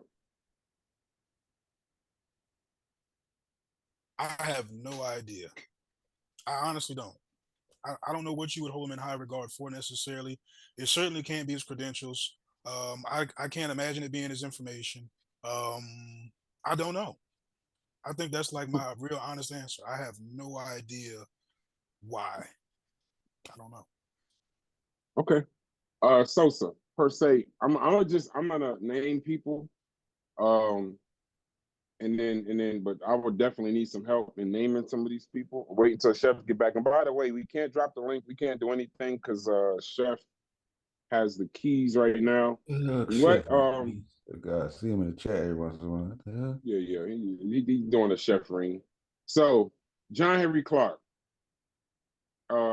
Is it Dr. John Henry Clark or is it just John Henry Clark? It's Dr. John Henry Clark to me. Okay, Dr. John Henry Clark. I'm gonna give him his respect. Would you consider, as far as discussing the elders, so we're unanimously on Dr. Ben, he's scamming. Dr. John Henry Clark, where does he fall for you, Sosa? John Henry Clark, for me, in my opinion, was always a pretty honorable guy. You know what I'm saying? A historian. He may have got some things wrong in terms of history, but I always see him as a pretty solid dude. He was just trying to educate Black people. You may disagree with some of his ideas, but he wasn't like a snake or Satan. I wouldn't call him pseudo. He just got some things wrong, but Okay, Logic. Always carried himself respectful. Always carried himself with respect. Okay, Logic. Where do you fall on Dr. John Henry Clark? Would you say he was a scammer, or would you say that inaccurate? What would you say based on that? John Henry Clark strikes me as somebody with integrity, with the utmost of integrity. He strikes me as a person who Why? Why do you say that? Why? I feel like he goes out of his way to not overemphasize race in a lot of his arguments. As a matter of fact, he'll deconstruct it to make an even more complex argument, and which says that he's not trying to build the foundation of his argument on top of these racial premises, right? Because Corey actually is a reaction to Eurocentrism, right? Which would promote you to have these anti-white ideas, these type of ideas that promote black supremacy. So when you start to dissolve your notions of race, then you cannot have a platform that's built on top of black supremacy. You're kind of making an argument about all people are people, right? And all people have flaws. And here's what the books say that I've read. That's the impression that I get from John Henry Clark. So if there was one that I have to say I really appreciate for being really honest and maybe being able, just making some mistakes, maybe on limited information or limited research at the time, is John Henry Clark. He would be my favorite of the bunch for sure. Okay. And who? Go ahead, Corey. Yeah, John Henry Clark is definitely one with integrity. I always like to hear hear him talk on the One Brother show. I can't think of the brother's name right now with the afro. But yeah, he had a wealth of history, and his delivery. He would always present his arguments or findings in a more complex way because race kind of wasn't the forefront of his agenda, I think, or his research agenda per se. Mm-hmm. I think his agenda was to deliver that to specifically the Black community. But I think as a researcher, even though he may have had some things that we can go back now, in 2024 and look at, I think he definitely had it right in what he was trying to do, definitely, and what he did, actually, not trying to do, but what he actually did. He was a great deliverer. I always appreciate somebody who can deliver a message, man. That's very key. You know what I mean? To some, and I a lot of times when you get to that caliber, you'll talk over a lot of people's heads. But he had a way to be real eloquent with his words and showcase a broad vocabulary. But it was also, consumable. You know what I'm saying? So I appreciate that about Dr. Clark. He was a real African American historian, definitely. Okay. Now let me ask you. Okay, so now we're gonna move forward. So it's clear why he would be held in high reverence. The word I kept hearing was integrity. What were his works that he wrote? If we were to look them up, or I don't want to just have the conversation for the people watching, but for the people in the future. If he, what would you say would be his greatest work? Now, I didn't read any of his works, but I would always hear his dialogues, like I said, with on different shows or whatever. So, and again, I didn't consciousness the Black community. A lot of that wasn't available to me due to my geographical location. So, you know what I'm saying? you know, once I became on the internet, I was able to kind of look at some of those, you know, dialogues on some of those different programs. But so you're saying else it based off of, you're saying it mostly based off your the encounters you've had, the things you've seen, not necessarily the things you've read. So because that's one thing I want to be clear on, and that's why I say this cannot be, we're not up here to disrespect, we're just trying to make a stance. But even if, you know, you can formulate an opinion on somebody if you haven't read their works. Now if you start quoting a person's work and you haven't read the work, that's something different. Right, so, right. And yeah, in the chat, I already know in the chat where it's going to be painted. So, Sosa, what works, if you're familiar with them, what works, if you were to recommend any from Dr. John Henry Clarke, what would you read? This book called, I think, what, A Mighty Long Walk, that he wrote. Like I said, I didn't read too many of John Henry Clarke's books myself. Like I said, he got like tons of lectures online. And one thing I loved about the lectures that he used to do is, like, you know, he would always, whenever he talked about something, he would quote the book in the source where you can get it from. I was like, you know what I mean? Okay. And even towards the end of his year, he had like glaucoma, and he still can go through you know, he can still spit it out. He'll be like, read so-and-so by so-and-so, turn the page, chapter 5, there's a paragraph, you know what I'm saying? Like, he did it like that. So that was the guy that kind of talked with his eyes closed a little bit. Yeah, towards the end, Okay. Logic. Do you know any of his works? So for me, I gotta give a little bit of my background, right? So I actually watched everything I could possibly watch about Well, you're in the Matrix at one bro. point in time. And this was years when I got into the conscious community. Is this a little bit better? Yeah, you're better. Go ahead. When I got into the conscious community, it wasn't long after that until, you know, I had a phone conversation with Reggie. Reggie introduced me to Unc, and that's basically was about the time that I was kind of like preparing to buy books. And in the back of my mind, I knew something was wrong. Like, well, why would I go back and read something that was written and published in the 80s or 70s when I'm really looking for updated information? That already kind of like rubbed me the wrong way, right? As far as like, you know, if I'm looking for the most accurate, why would I skip past all these other you know, credentialed professionals to go back in time and you know, and hinge all of my information on hopefully he got it right and everybody else missed it. You know what I'm saying? Even though he's not couple out of in the right field now working. though. You got like the African people in world history. You got Christopher Columbus and the African Holocaust, slavery and the rise of European capitalism, and then My Life in Search of Africa. You know what I'm saying? So that's a good one. Sure And then watch what, The Mighty Long Walk, YouTube. Yeah, I watched that. I watched that lecture. It was a while ago, but I've watched everything I could about him. One of my favorite ones is the one that he did on Malcolm X. I love that lecture, man. And he did a really, really good job there.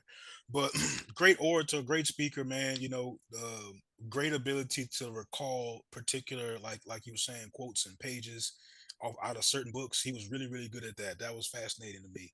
But but no, I didn't read it, but I did research whatever I could find from him on YouTube. I can definitely remember a time I was very like, you know, enamored with the person, you know, for sure. Okay, the next one we're going to discuss is so no, I didn't read any of his works. Okay, the next one we're going to discuss is Ivan Van Sertima. I guess he will fall under, what would you say, elder, master teacher? Which one? What would that fall under? All these master teacher things is crazy to me. Just that's what they are, man. Just let them be what they master is. teacher, the other one not No, flesh that out. Let's have the conversation. Why is that crazy? Well, to me, I mean, are you asking Sosa? No, whoever wants to ask. Listen, I'm just going off. You know, Chef's supposed to be here, so I'm just stepping in to make sure it still goes smooth. Right. But you know, elders, master teachers. So why is the master teachers thing crazy to y'all? Let's call them an That's a conversation. Let's call them ancestors. But the term came from something because I've heard it be this said is like a bunch of times. YouTube lingo, like master teacher. that's my So now man. we blaming people where they at, yo. Google now. We blaming Google for changing their names from ancestors to master teachers. No, it's people saying it. So what do they mean? What do they mean when they saying master teacher? In the chat, let me know. What do they mean when they calling these people master teachers? Yeah, Because I've heard it it. on Is numerous shows. Van Sertima a master teacher? I asked what would y'all consider him? I didn't say what he was. I said what would y'all? No. I'm asking. I don't know. I don't know. All right, so give your stance on Ivan Van Sertima, if you have one. Ivan Van Sertima? Inaccurate, scamming, integrity. Which one? I think he definitely had integrity. He was just wrong. He just got some things wrong. You know what I'm saying? He also did a lot of good work too. You know what I'm saying? Got a lot of other good books. I probably read about 3 or 4 books by Van Sertima. What are the ones you read, if you can remember? They came before Columbus. Oh, he wrote that. I actually bought that book. And then it was the one. He had the Golden Age of the Moors. I read that, and then I think it was Egypt Revisited. I think those are the 3 I think I read by Van Sertima. What would you overall say what he was trying to get across? Because that's 3 different ranges. They came before Columbus, Golden Age of the Moors, and what did you say the other one was? It was all Revisiting the same. Egypt? It was all the same. That's what I was trying to get through with the discussion that me and Logic were having. It's all the same vein. This is trying to they're just trying to educate you on African history. Like history because you're not gonna learn this in school. I'm saying this is right. You know what I'm saying, because school has a particular curriculum. So it's like to let you know that you have your life didn't start with slavery. That was basically what they're trying to say. Mm-hmm. Before you were slaves, your people were doing great things. Don't let them think that you didn't contribute nothing to society. You know what I'm saying? So here's some of the highlights that African culture contributed to. You know what I'm saying? They had they would do the Moors, or they was the ancient Egypt, or you know what I mean? But yeah, and you're absolutely right. But that even is misleading. You know what I'm saying? The fact that they talk about, well, how you started out as we was kings and queens. Yeah, we had to talk about propaganda. We was kings, baby. What'd you say, we talked about propaganda. Yeah, but we were kings though. We're kings. That doesn't mean all of us were kings, but before they spoke about it, they wouldn't know anything about one African king. Now you said they were trying to give us information. One thing I wanted to point out, and I got this from the discussion in the Discord before we give Corey and Logic give their points on Ivan Van Sertima. Let's just take a quick segue. So how much of this, in any of the conversation that we're having, how much of this is also due to the time when they were teaching and the time when they were brought up, right? So like how you just brought up school curriculum. When we're saying inaccuracies, when we're saying things like, whether they were scamming or whether they were just wrong or they had integrity, whichever one, how much do the pressures, how much credit or how much power or influence do you give to the time that they were in based off of the racism at the time? I guess you could still kind of say the colonialism at the time in the 50s, 60s, 70s. How much credence or how much of a I don't know the word I would say. How much of a I really don't know the word. All right, how much of a mulligan, for lack of a better sense, how much of a mulligan would you give them for just saying, listen, we got to take into account this was the 40s, 50s, 60s, 70s, that it was, they had to kind of teach one thing and what they knew back then versus what we know now. I'll start with you, Sosa. Dang, you back at me. Yeah, man. Yeah. I don't know. It's hard to quantify. I would take each. You have to take each person on an individual basis, depending on what specifically they're talking about. Like Van Sertima wrote, they came for Columbus on the heels of the discovery of the Olmec heads. So, these are some new discoveries, new archaeology and stuff like that. So a lot of literature, a lot of the information at that time was wrong. They had the idea of Negroid features, so like there were no skin map, so they didn't really, you know what I mean? So they went in the idea that these features were forming, you know, these features can form in tropical climates outside Africa. They weren't quite there yet. They were still using craniometric studies and stuff like that. It was like that was considered scientific at the day, but now considered pseudoscience. So there's a lot of layers in it. So it depends on, you know what I mean, what you're talking about, the nature, you know, the nature of the subject matter. Go ahead, Corey. Then I'm gonna go right to you, Logic. How much of a mulligan would you I, give them based on the time period? I would give them somewhat of one, but you know, because of the time period and you know the tools that was available, we didn't have a lot of you know things that we have today. What I will say though is again like when we're being objective, right? We had to be honest and not place you know true scholars. I think it's irresponsible to you know a lot of the Afrocentricity was real irresponsible because you know why don't you just talk about that when we actually know about it? You know what I'm saying? Or you know, What you mean by that? Explain that.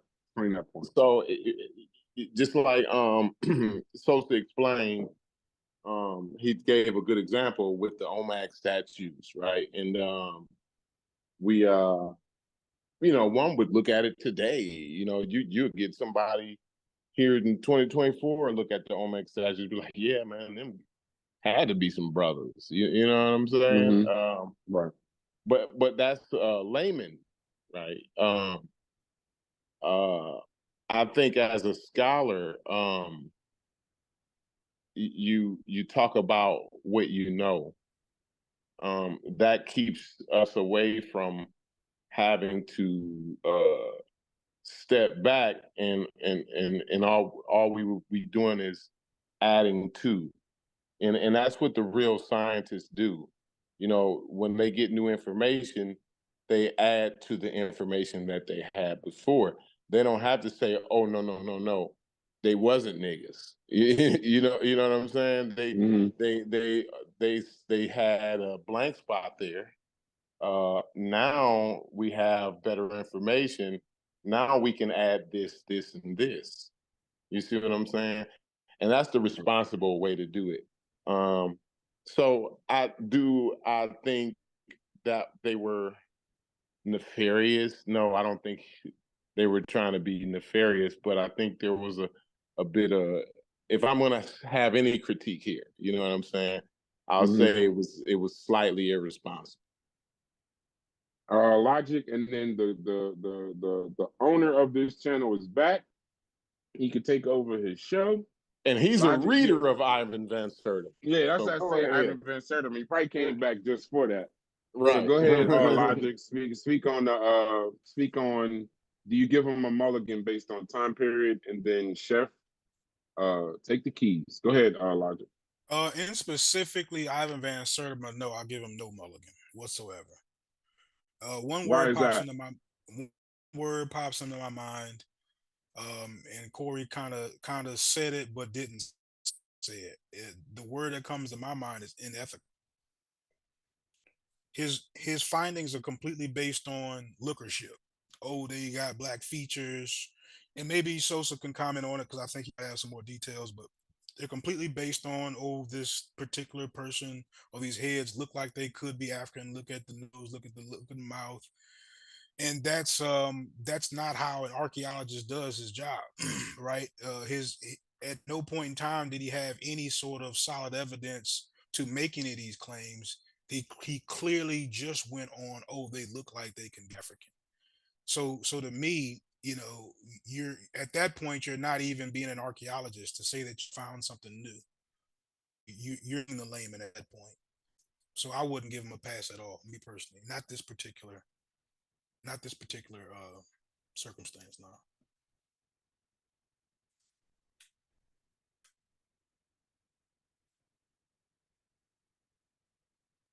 Go ahead, Chef. You ready to go? Oh no, y'all was still cooking. Go ahead. My bad. Okay. Did And everybody then give your finish their thought. points?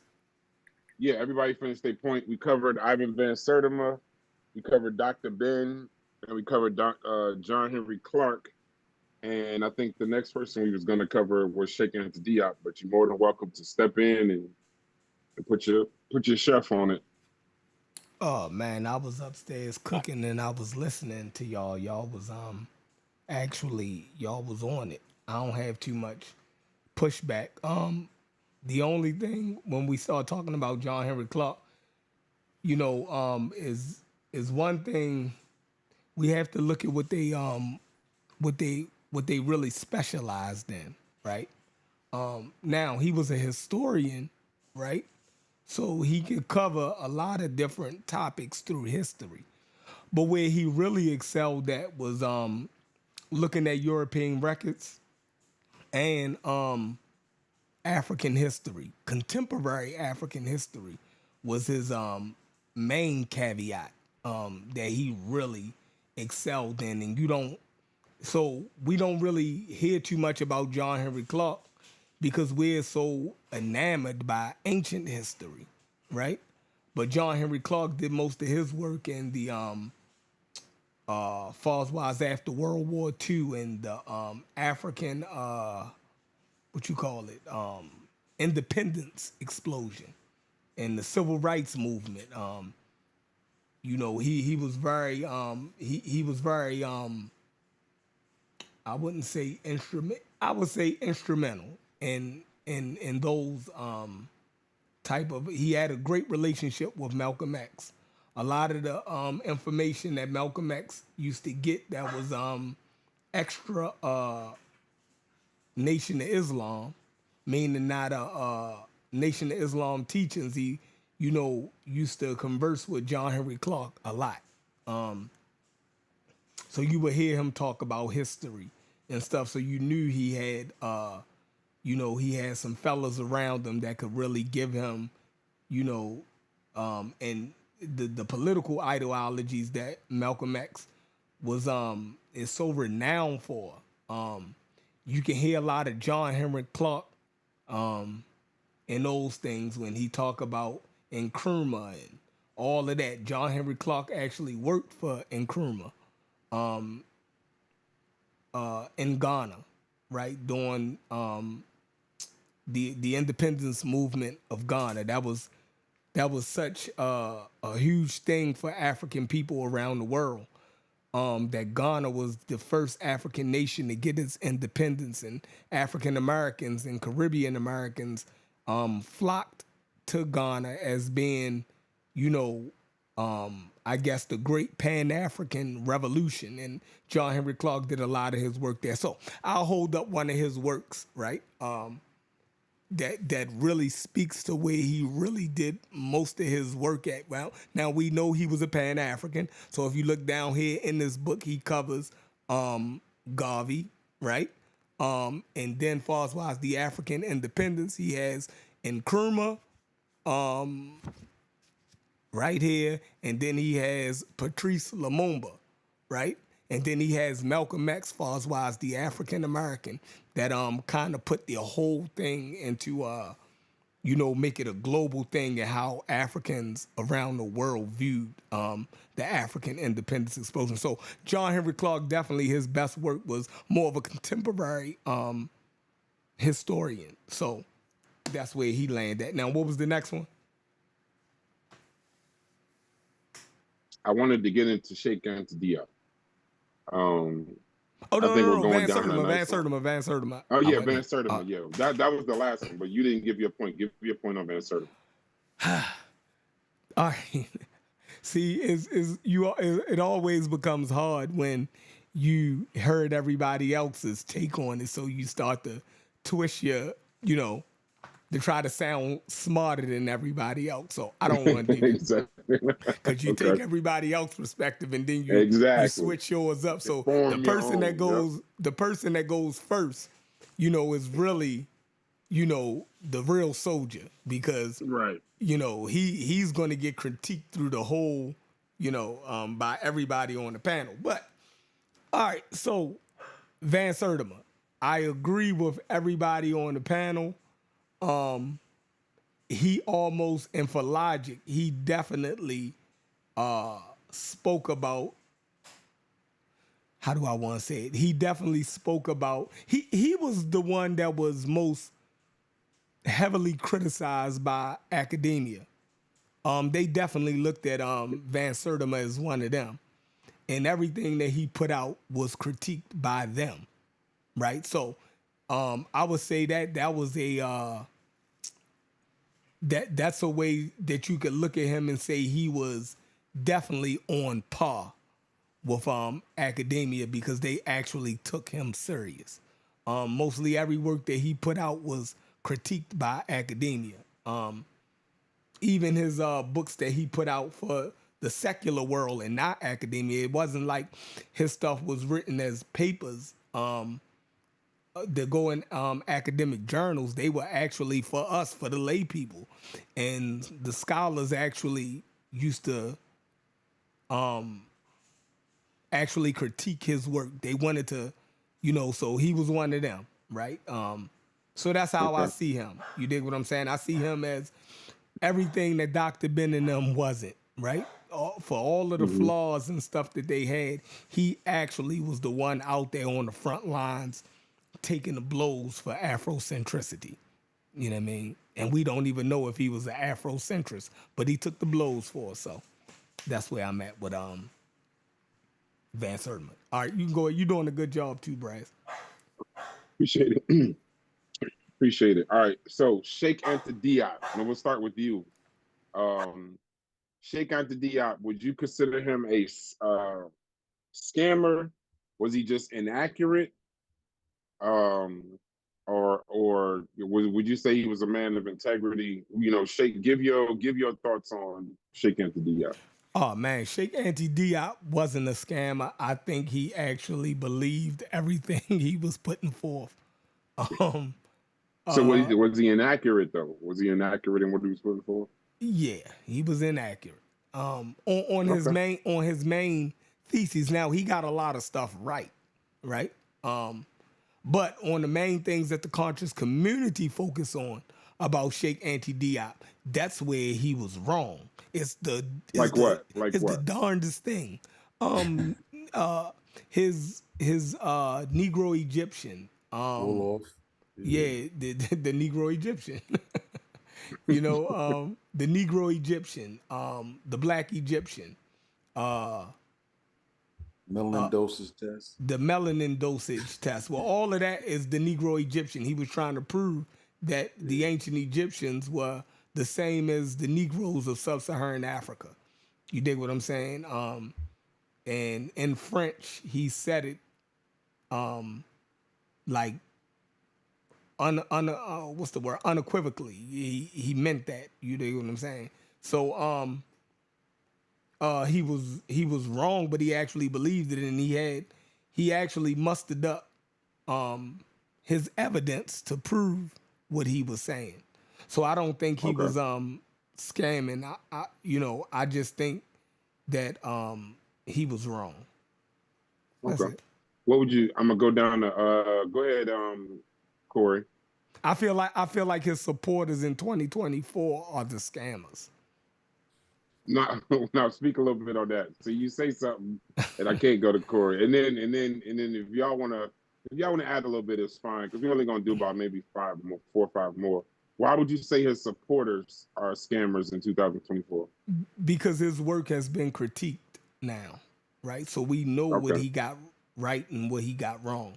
So to still be promoting the things that he got wrong, they're scamming. So, not him. Okay. Yeah. Go ahead, Corey.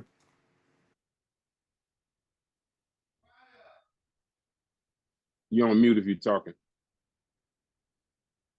Oh, my bad. Yeah, I don't believe that he was scamming. I believe he did have some things incorrect. I always wondered like what about his astrophysics, because I think he had a degree in like physics or something like that, It always bothers me it's always a red flag to me why certain people have a knowledge in a certain field, but then they come and they're bringing something different. You know what I mean? Like, I don't. It's my understanding that he was outside of his field at that, Nah, he's an of anthropologist too. expertise. He was an anthropologist too, and a historian. Okay. And then that's that. Well, that's another bag we'll open up later on. But So I'll say is I think he wasn't scamming, but he was wrong, and I think he kind of tried to as far as the Afrocentric community and what he tried to do at the Cairo symposium. When you kind of read over the document, it almost seems like he tried to like bully his way, his theory into it, or maybe not bully. That's not the right word. Kind of bombard. He kind of wanted to bombard them with it. I call it the documentary Gish Gala, right? He pulled a Gish Gala with documentation, right? Just throwing whatever, he brought the kitchen sink, and that always makes me wonder, so I can't really put the finger on it. So I'll just, for what I can say from where I'm looking at, I'll say no, he wasn't scamming. He was just wrong. But some of the behavior does raise a red flag. okay. Sosa and Logic. I mean, look, there ain't too much to add to it. It definitely wasn't a scammer. You know what I'm saying? Took his work. He took his work to Did you say what'd you say? No, I said you said he definitely wasn't a scammer? Yeah. Okay. I thought you said he definitely was. I thought you said he definitely was too. That's why I say, damn, Sosa, go ahead. Right. Cheikh Anta Diop was my introduction into African history. That's one of my first reads. So yeah, I mean, he went to UNESCO, bro, and battled with the best of them. You know what I'm saying? You know what I'm saying? Took his lashing. You know what I'm saying? So we all better for it from the lashes he took. Go ahead. Go ahead, Logic. Go ahead, Logic. Yeah. So I agree. Your free screens be hilarious, by the way. I agree. He's not a scammer. I feel like he absolutely went up there and tried to throw so much at the wall. He's like, man, they can't say no to all of this. So I think that was his approach to it, and what little bit worked, it worked, and the important stuff, the stuff that like Chef said, in the conscious community that they want to hold to is stuff that they threw out. And I got to add to that, that there's also, there have been a lot of critiques out there for Afrocentrism that people ignore also, that we don't look at the critiques. We just take our narrative and run with it. So, but the short version is no, he's not a scammer. I actually do believe that he was at least taking an academic approach to what he was trying to do. And, I got at least tip my cap to him for at least having the seriousness to take it up there for critique, for people to say he's either right or wrong about that. So I can't, I gotta, I give him some props, at least for doing that much. All right, I'm gonna do a bit of a lightning round. I'm gonna just name a few and just say scamming, integrity, or wrong, or just give a quick 90 seconds so we can go through a number of people. I don't know if there's people that y'all want to discuss, but I'm just going through the chat. I Phil want to Valentine. know how does one qualify as a master teacher? We still handle him. No, I mean y'all would have to answer that question. I've heard the term; it's been used in the conscious community. Brass did not make that term up. Yeah, so community. it's definitely conscious community jargon. They've given the label to these people. My master teacher. As they master. I've heard them say that's their master teacher, like their personal master teacher. So Phil Valentine, where do y'all stand? Corey? Oh God. You're on mute if you're talking. I can't answer. I apologize. I keep doing that. I was hoping we got to Phil Valentine. He was one that because like he's one that you would say kind of is about the whole Pan-Africanism, right? And because at first I wasn't, really, I was really more so focused on the conscious community is the word I wanted to use. But he kind of does the Pan-Africanism plus a little bit of, crystals and, all the rest of it. That guy is pretty dangerous, right? I heard some video of him talking about, you should paint your walls with lead paint. You need to go get lead. Now, I don't even believe you can purchase lead paint without some sort of license or whatever. But so that I'm glad that normal everyday humans, realize that. But that's the danger, and I don't know who would listen to that. Like, I don't, me personally, I have a hard time believing that anybody would actually listen to that. But if he has an audience and a following, you know what I'm saying? That's pretty dangerous. I think he's more than a scammer. I think he's up there as the snake oil salesman. And he's dangerous. He's actually dangerous. So that's my take on him. Logic. Yeah. You got to speak up to this, and your mic is low. Can you hear me? Yes. So we're talking about Phil Valentine's still. One of the ones that Yep, Phil is super duper dangerous. Your microphone, something's wrong. It's scratching. Fix your audio. Go ahead, Sosa.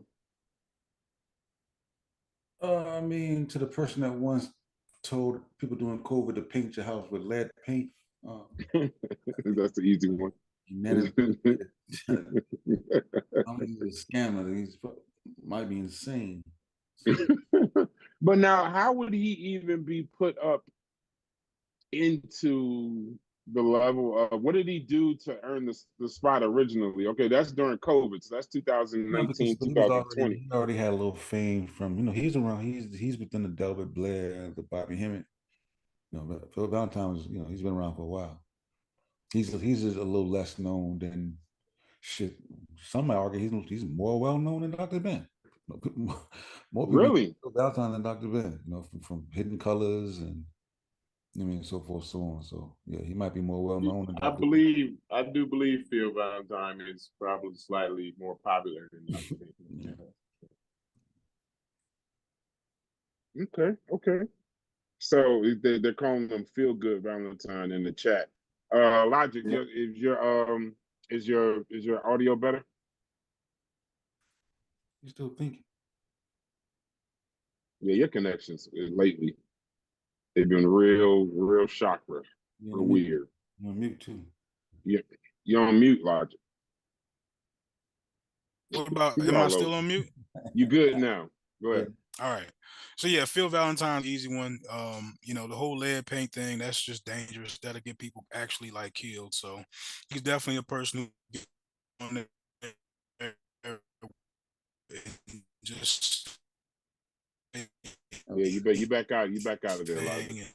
And just go out and come back or something. You gotta go out and come back or something. We got the gist of it though. Yeah, we got the gist of what you meant. I don't know what part. All right. Yeah, we got you. Chancellor Williams. Are you? If y'all are familiar, would you say he's scamming?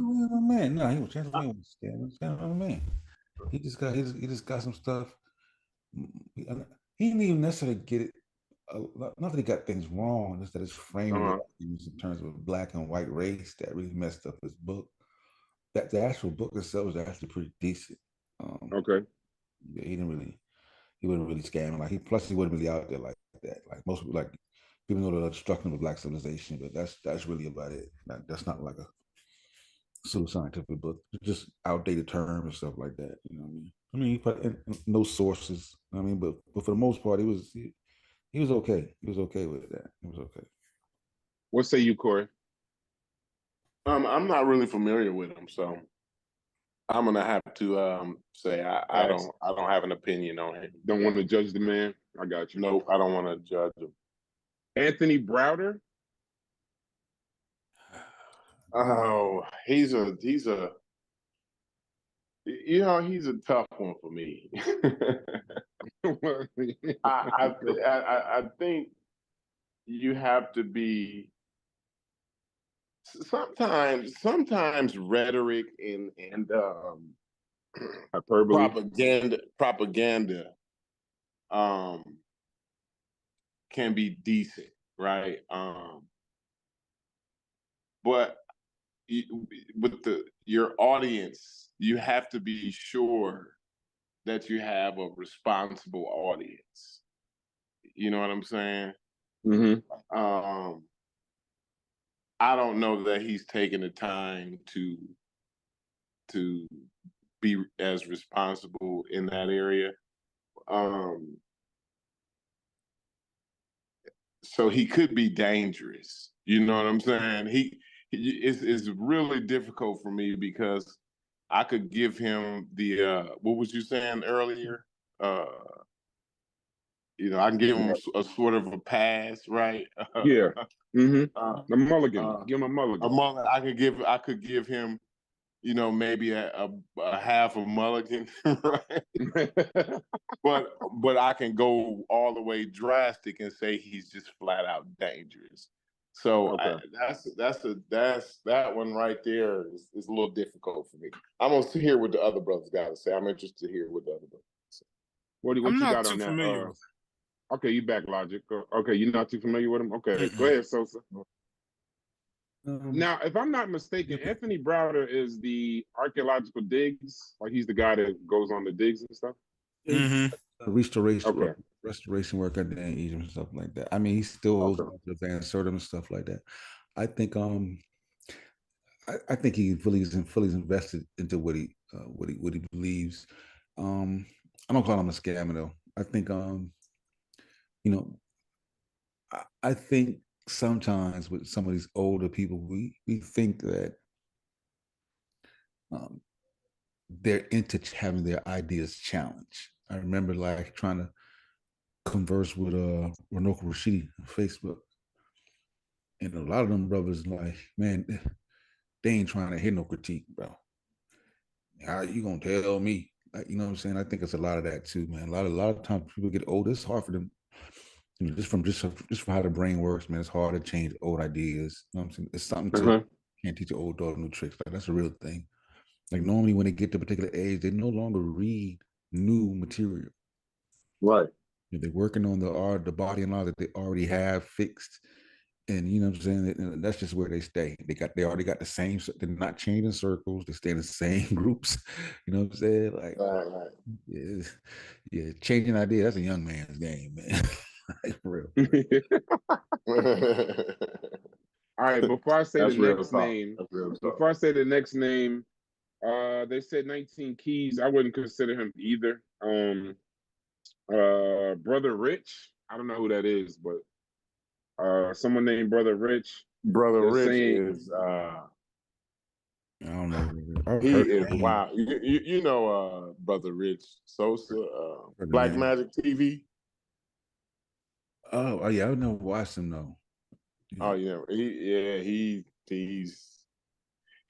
that's where you would find a Phil Valentine's at. He would have him on his channel.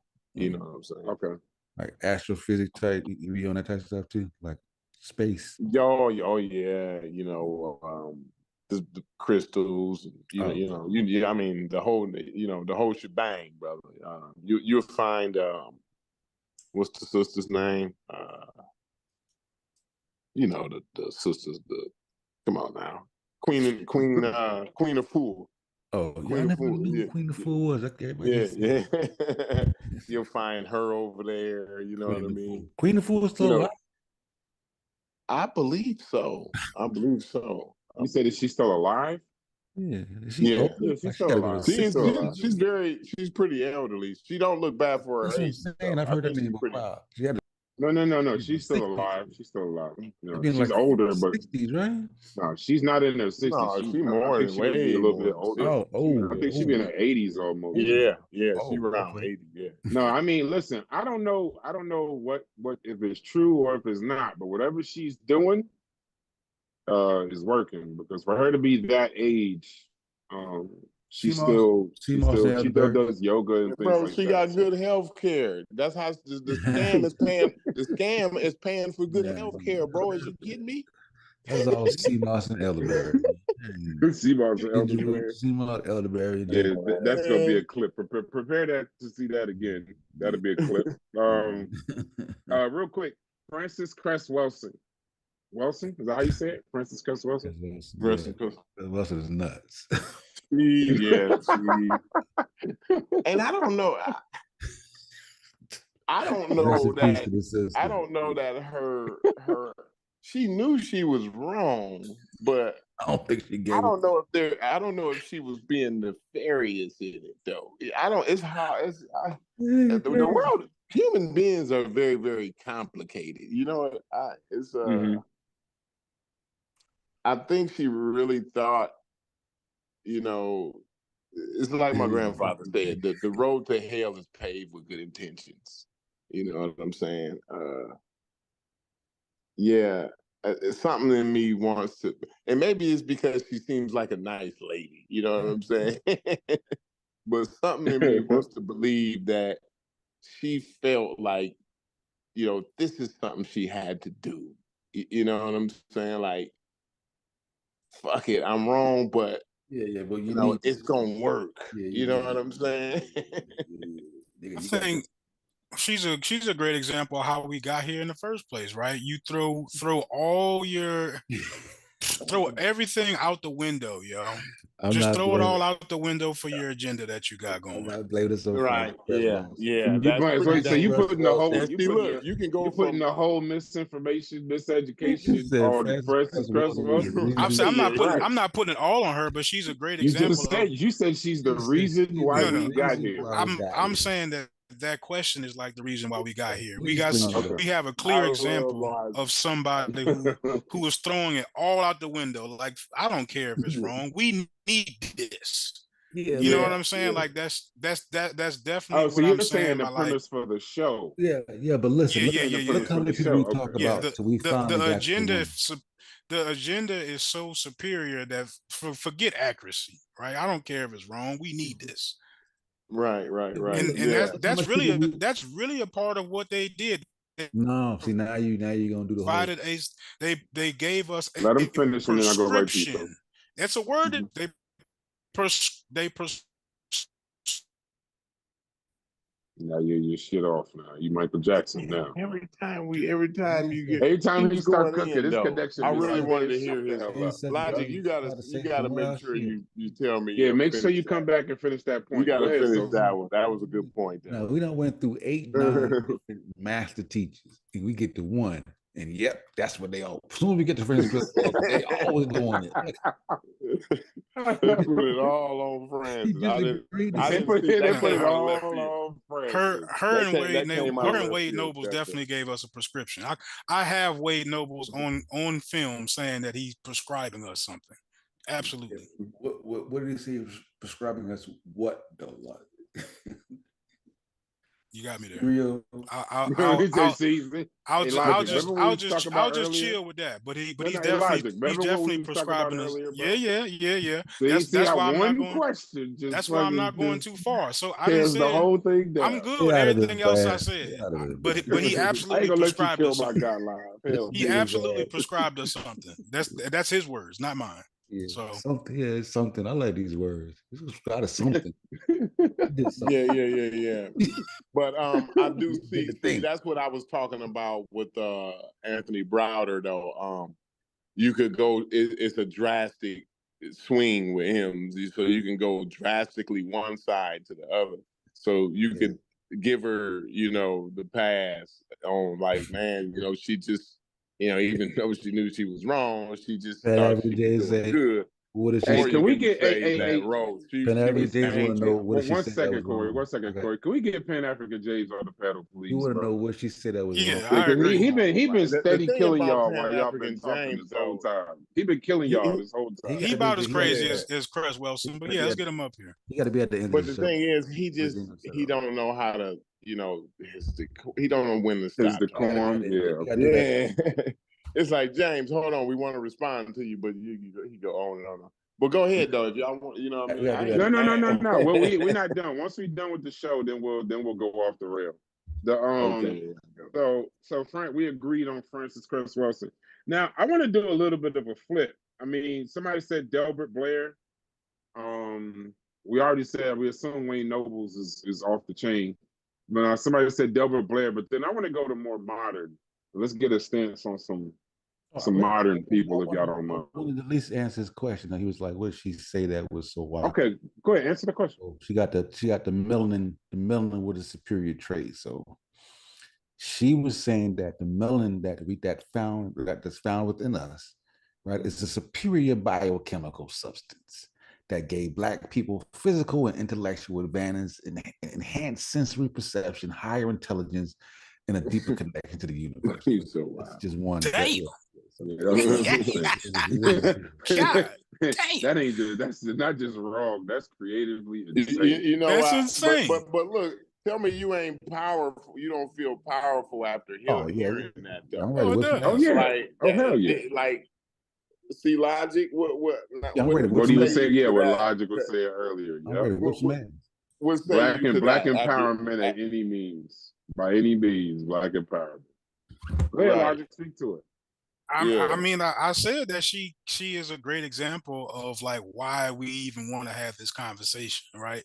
I'm saying, I'm trying to But you make wouldn't sure feel I don't give powerful. Sosa But you too wouldn't much feel room. powerful after that, though. Oh, you Logic. absolutely do feel powerful.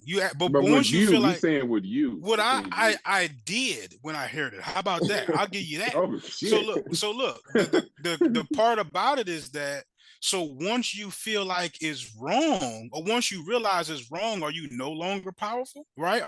Do you no longer have this? See, that's why I say it rests on such a fragile foundation. Because if all of it's coming from these exterior factors, then you really don't have nothing. Once you realize it's scientifically wrong, so you can no longer use that as part of your power. You know what I'm saying? Like that's what I'm saying. Ultimately, that's what I'm really getting at. Good Yeah, point. you Good try to point. take my little pass and try to dunk it. Nah. I was in the air. I was in the air as soon as you passed the dog. I was spinning, yo. I was already ready to 360 that thing. Traveling, walking. All right, so last one before we come to a more modern stance. Pause. Delbert Blair, and then we'll go further on. We'll bring it to a more modern stance. That's polite without pedophilia right there. Jesus Christ. Yo, I got to do my homework on these people before I start saying like some wild individuals. All you gotta do is hide the babies, and that's polite. Ancient aliens and all that shit. Yeah, that's David Blair. Like he's the origin of the whole the black ancient alien thing. Like that was his thing. I think Oh man, as far I'm as I glad know, I didn't get like that him early. like that for real though. That's as far as from what I heard. He was really out there like that. Like that nigga wasn't playing around with the alien shit. Now, here's the crazy part. Dangerous then. Yeah, dangerous. He falls under the lead paint. He would be dangerous. So here, now, before we go more modern, here's my challenge to y'all. I once said, once I started looking at this before, that literally the basis of the conscious community per se was founded on some kind of wild information, some wild people What would y'all say to that? Because the majority of the people that y'all have named, these elders, these master teachers, have been they range from dangerous to inaccurate to scamming. I think John Henry Clark, you said he was had a lot of integrity. Cheikh Anta Diop, he had a lot of integrity. But if these are the people that are like the foundation of the conscious community, is that the reason why some of the leaders in the conscious community or the conscious community as a whole is where it's at? Or what reason would you give? Well, now that's an example. See, this goes back to what I said in the beginning. That's an example of that the product, the beginning product, right? So now what you get out of that, you're not gonna get any positive byproduct out of Delbert Blair. You know what I mean? Like this is you're gonna get. You're gonna get polite. If you start with Delbert Blair, you're gonna get polite, bro. I mean, I don't understand how, that's hard math right there. You know what I'm saying? But that hopefully that answers your question for me. That's yeah. What would you say to that, Sosa? Because I mean, basically, all of these elders, the foundation, not all, but the majority, are what you're an official pseudo killer, so you would call them pseudo. So would that be called? Pseudo. No, I'm just saying. I mean, no, I'm saying the term you would use. Shouts to the pseudo killers. Yeah, but the only people we call pseudo was Francis Cress Wilson. Yeah. Who else? Phil Valentine. Dr. Ben. Dr. Ben. He was scamming. Well, you would have a better time. Listen, you would have an easier time saying who y'all said. You only said basically. But that's only 3. But we talked about Cheikh Anta Diop. We talked about Minnesota. We talked about John Henry Clark. Right. That's 3. Those 3 were not Browder. Now we have 0. That's 0's Anthony out. Browder. 0's out. Well, see, here's the thing. We're not talking about the obvious problematic elders, Bobby Hammett, Dr. York. We haven't even some. I haven't Dr. York is a master teacher. See, is we doing no. I didn't say. I said elder and master teacher. He's definitely an elder in the conscious community. I don't know how you want to word it or get around it to say that he's not. I get it. I'm not familiar with York in the community. I know he's been around, but like he was never a. When I came in, he wasn't a fixture. You know what I'm saying? Like I think he was on the outs on some already when I came in.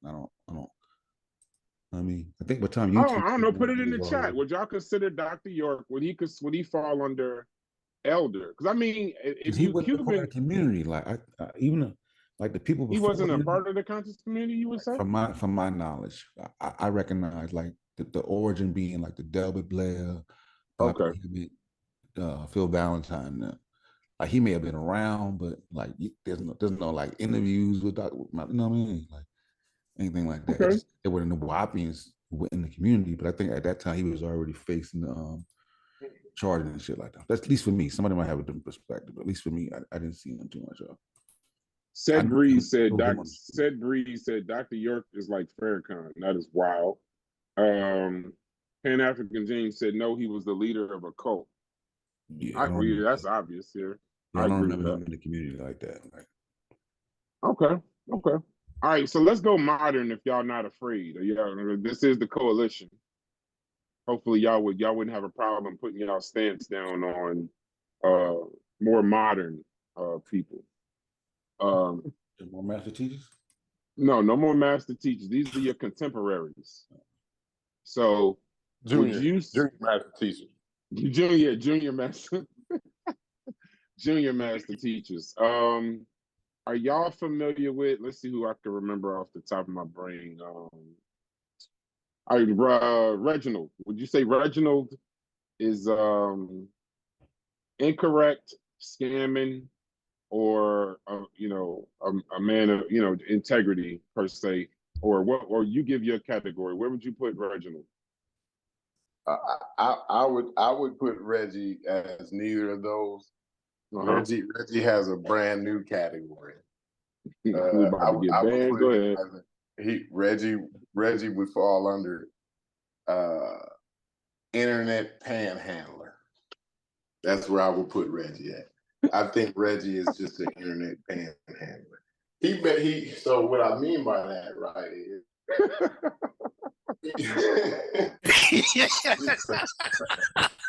why you be doing I tried not to laugh, bro. I can't, bro. I was trying not to laugh, bro. The problem with you, Corey, bro, you will say the most nefarious stuff and just be talking like you didn't just say what you just said. Go ahead, bro. Let me mute my mic. Go ahead. Explain your point. So, Reggie is like a panhandler. Like, you might pull up to the gas station and go, like you know what I'm saying? Like, but so like you can pull up on the internet and like Reggie might have, a piece of good information. Now, I'm gonna say like 85% of the time, Reggie is bullshitting, but he know better. I do know Reggie do know better. But you can get some good information out of it. But he wants a payment for it. You see what I'm saying? So that's how I look at Reggie. I call him the internet panhandler. That was crazy. Oh God! All right, go ahead. Go ahead, Sosa. And I'll go to you, Elijah. Go ahead, Sosa. And if you and then wait, and to be fair, because I know somehow this will fall back on me. If you don't want to answer, you don't have to answer, bro. None of y'all are under any pressure by the great brass, bro. You don't have to answer. No, we have you to. don't want to. We signed agreement to answer. I thought. No, we did. Now you about to have a whole new thing. Brass got people signing agreements. Go ahead. I'm trying to get fined. So where do you stand on Reg? Where do you stand on Reginald? Man, Reggie complicated guy. This nigga know better, don't know better. All in the same time, the same sentence. Nigga just I don't know. I don't know if I would have kicked him in the shin or push him across the street in a wheelchair. Like this nigga is problematic. That is problematic. You're a funny guy. Ramon Bear shouts to you. He said he sat at the bunions of all these so-called master teachers we talking about. Yeah, the conscious community, as problematic as it is, you can get some good humor, not the ice cream, in these conversations. Go ahead, Logic. What would you say about Reginald? Man, can I just steal Sosa's answer? Go ahead. Dang, I wouldn't. Yeah, let me. But you got to make your own stance, though. You got to make your own stance because this is going to get tougher. I mean, you know, he does know better. He knows better. He has all the access. He has all the like. He actually reads, or at least he claims to read. I'm sure he reads a lot, right? So I'm sure if he's reading that much and he has access to the real material, there's no excuse for him not to know better than to be taking some of the stances. I think that he probably is probably our best modern day example of somebody who says no, Black empowerment is more important than the accurate information. That's my stance on it. Okay, so it's gonna, as I said, it was gonna get more difficult. Jabari, let's go. Let's Jabari, would you what box per se pause would you put Jabari in? Corey. We're just going in the same order. Corey, Sosa, Logic. Okay. Jabari know better.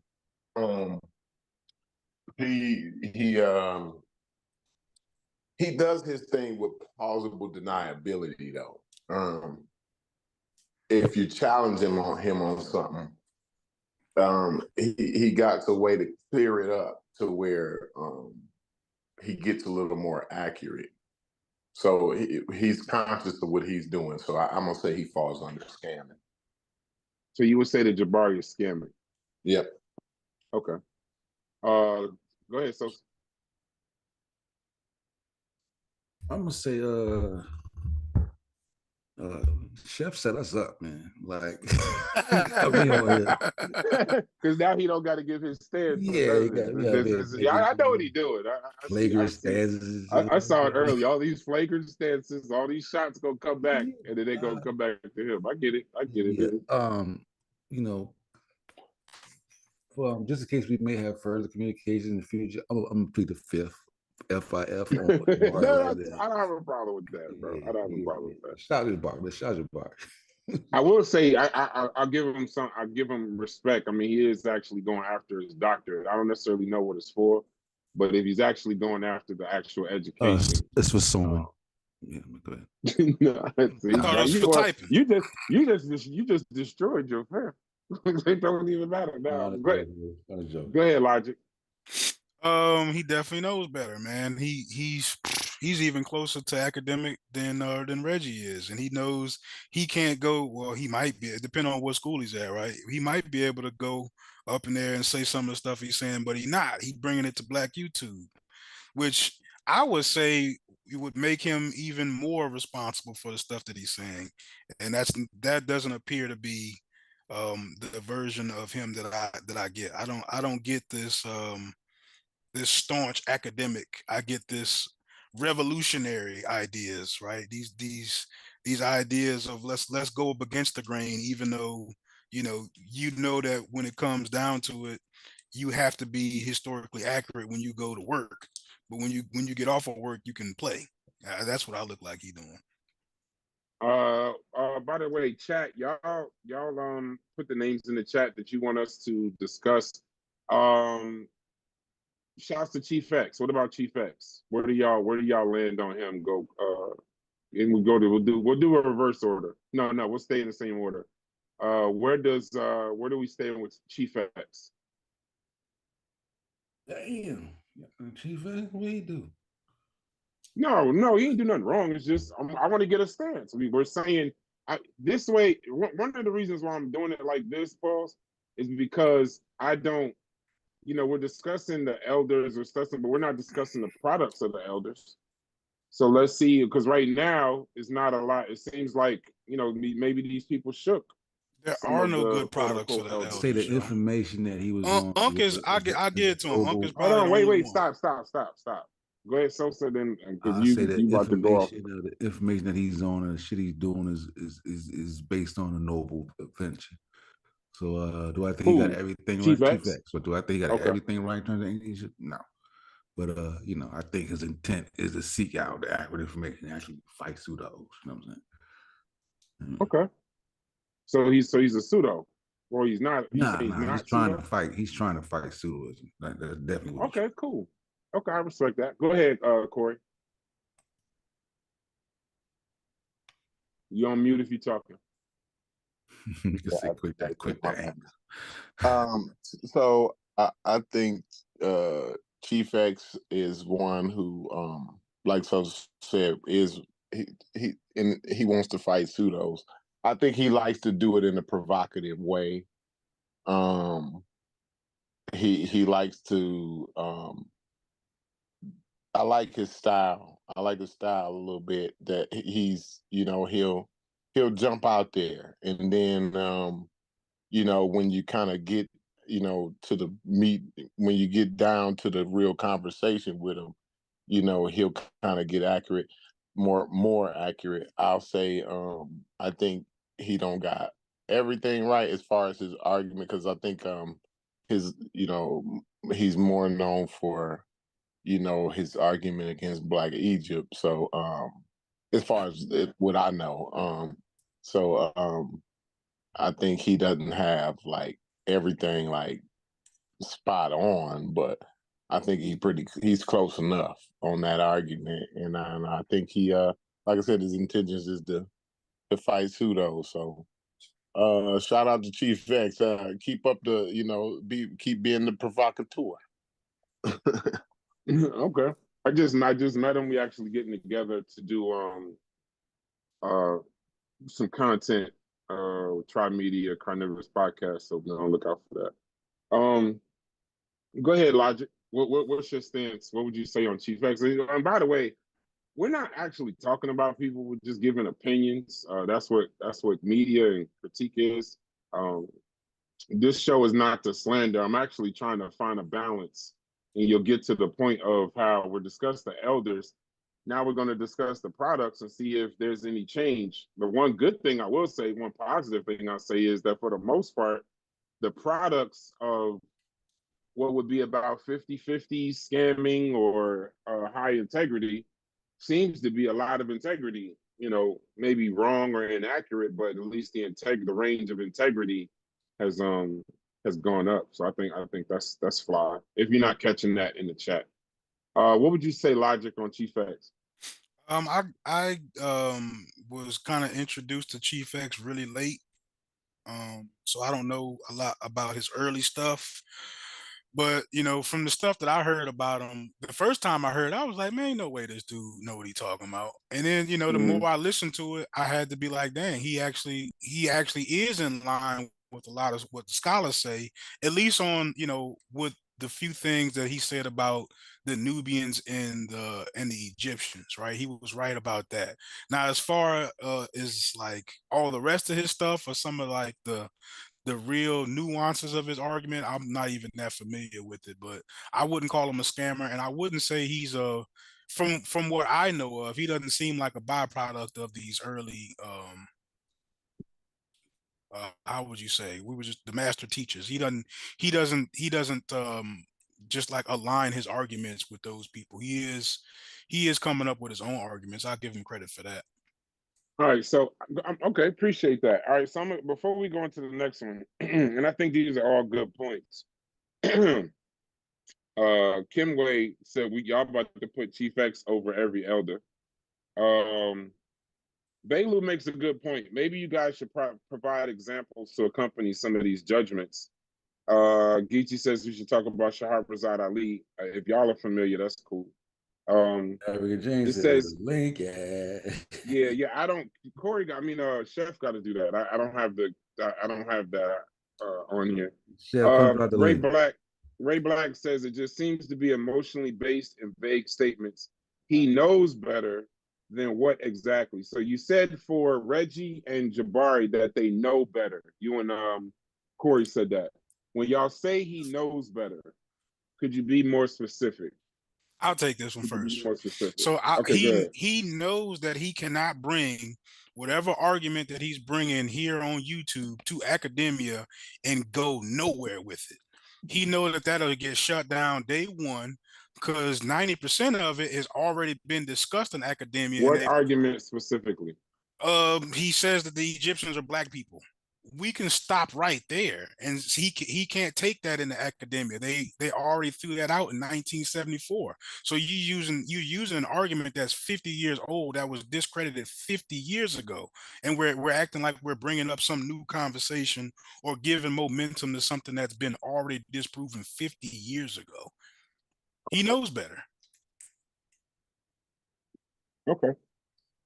Yeah, shouts to you, Ray Black. I mean, just so y'all know, like we're not just up here bashing people. We're trying to have good conversation. And what would you say, Corey or Sosa, in any order? Yeah, I just think Jabari is actually educated, and that's why, and that's always one of the things that actually bothers me about some of these people in the conscious community. They are educated in they they do have the accurate information, but that's not what they bring to us.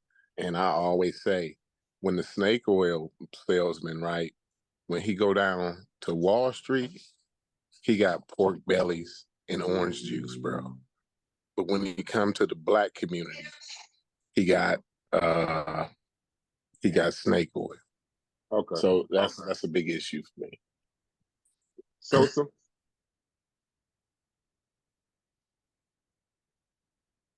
If you're talking, you're on mute. Why, when y'all say he knows better, when you say that he knows better, like you know that Jabari knows better, Reggie knows better, what do you mean specifically? And if you can, name an argument that he should know better than to present, per se. When I say he knows better, like, I say particularly like the little damn black bull discussion. He has many refutations of the black bull. Even amongst experts, even when he submits to the journal, he still comes back with the black bull. You know what I'm saying? So he knows better. And then part of it is, Dunning-Kruger. You know what I'm saying? Reggie, for real, thinks he's an expert. Like, he thinks he's on par with the expert. Like, that's why, he's problematic. You know what I'm saying? Chef back in the building after setting us up for the last hour to have to take no stance whatsoever. So that when this all comes back, he looks clean and Mr. Glebe. So I'm gonna force you to take a stance. I know you've been listening. We're going more modern people right now. So Reggie, Jabari, Chief X, where would you put them in the pantheon based on them being the product of the elders? Oh man, I like all them brothers, right? Okay. The same way when Dr. Ben and them was around, I liked them too. You dig what I'm saying? Even though they was wrong. Right. You know what I mean? Well, I didn't know Dr. Ben was wrong. So all right, so for Dr. Ben, and now I'm not getting off with Reggie, Chief X and Jabari, but with Dr. Ben, I never really read Dr. Ben's books. I had a couple of them, right? He a part of your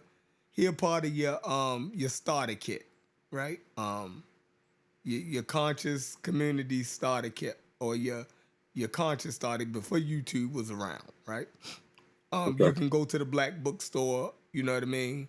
You will have Dr. Ben books, Black Man of the Nile, all of that. Now, I picked mostly all of them books up. My father had all of those books, so I thought all of the books that I needed in my collection, I patterned my library off of my father's collection, right? These were the books that I seen him always have, so I tried to get all of the same books, right? Not knowing that these books were old as hell by the time I started picking them up, right? Right. So, far as Dr. Ben books, hard to read. Like, it's almost like reading Arabic, right? His font, right? I should have knew he was pseudo from the font that he used. I don't know what, man, that shit is. I would say York had better produced books than Dr. Ben.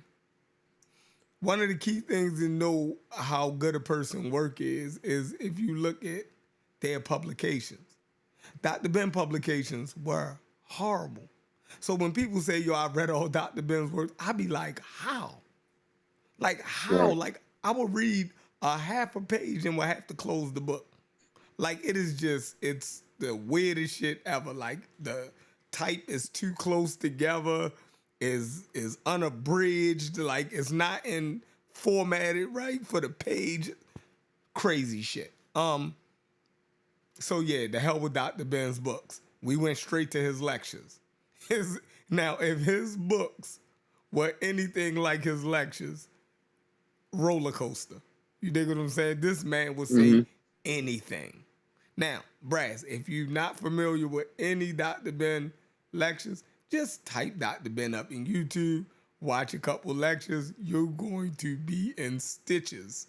I'm telling you. The guy's, you know what I mean, out of his mind. And that's why it's always amazed me, the reverence.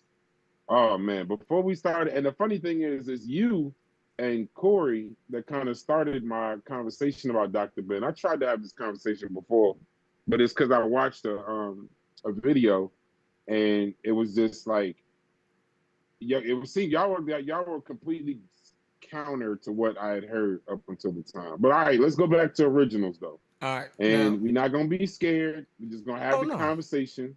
Go ahead. All right, so you said Chief X, Reggie, and Jabari.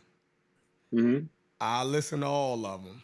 I listen to all of them. I agree with some things they say. I disagree with some things that they say. For the most part, I think I disagree with Reggie the most. Okay. And that's crazy. Because I like Reggie probably more than all of the them. most. Right. but I end up finding myself disagreeing with Reggie the most because Reggie push a hard line. You dig what I'm saying? So I like Reggie the most. I disagree with Reggie the most. You dig what I'm saying? I don't think me and Reggie agree on nothing. Like, after listening to Reggie, I know, bro, you like out of there. You feel me? I think one of the craziest things Reggie ever said was he was going to sue the black church for reparations. Right then and there, I said, Wait, he said that? yes, and was dead ass. Like, said he was gonna write it up and everything. So yeah, I'm like, bro, you can go after the United States, you can go after the UK. You saying, nah, I'm gonna go after your grandmother? Nigga, is you crazy? Like, bro. I mean, when you put it that way, it sounds worse. Yeah, so It's I mean, my like, nigga, grandmother's you not giving finna you go a after dime. my grandmother for reparations. Like, the black church is a victim of slavery and segregation and, you know, all of that. How the fuck do you then fix in your brain that they're the ones that need to pay reparations? Crazy. He did a presentation on that shit. Yeah. He did a yeah, presentation on reparations. Oh man. the black church paying Okay. reparations, right? All right. So now it's going to be a little bit more challenging because these are going to hit closer to home. Hold on, I I'm ain't gonna finished. leave. I ain't finished. Oh, okay, my fault. You said Reggie. You did. No, I What said are I you disagree with talking? Reggie the most, and I was giving you the reason. Okay. Now I'm gonna go to. Okay. I mean, that was just one of the most disgusting things he did, and I still like the brother. Yeah, I still like him, but that was crazy. That just showed me the limits of a nigga can get on YouTube and say anything, right? And people gonna cheer him on and say they smart. So that's a lesson to everybody. Even we need to look at ourselves. Chief X. Chief X is a cool guy. Like, I like Chief X. He funny as hell. And I think he know where to poke at. Pause. That's crazy. Yeah. Wow. That's That was wow. nuts. Well, go ahead. Go ahead. I was gonna let you finish. Go ahead. That was disgusting. Freak ball. All right.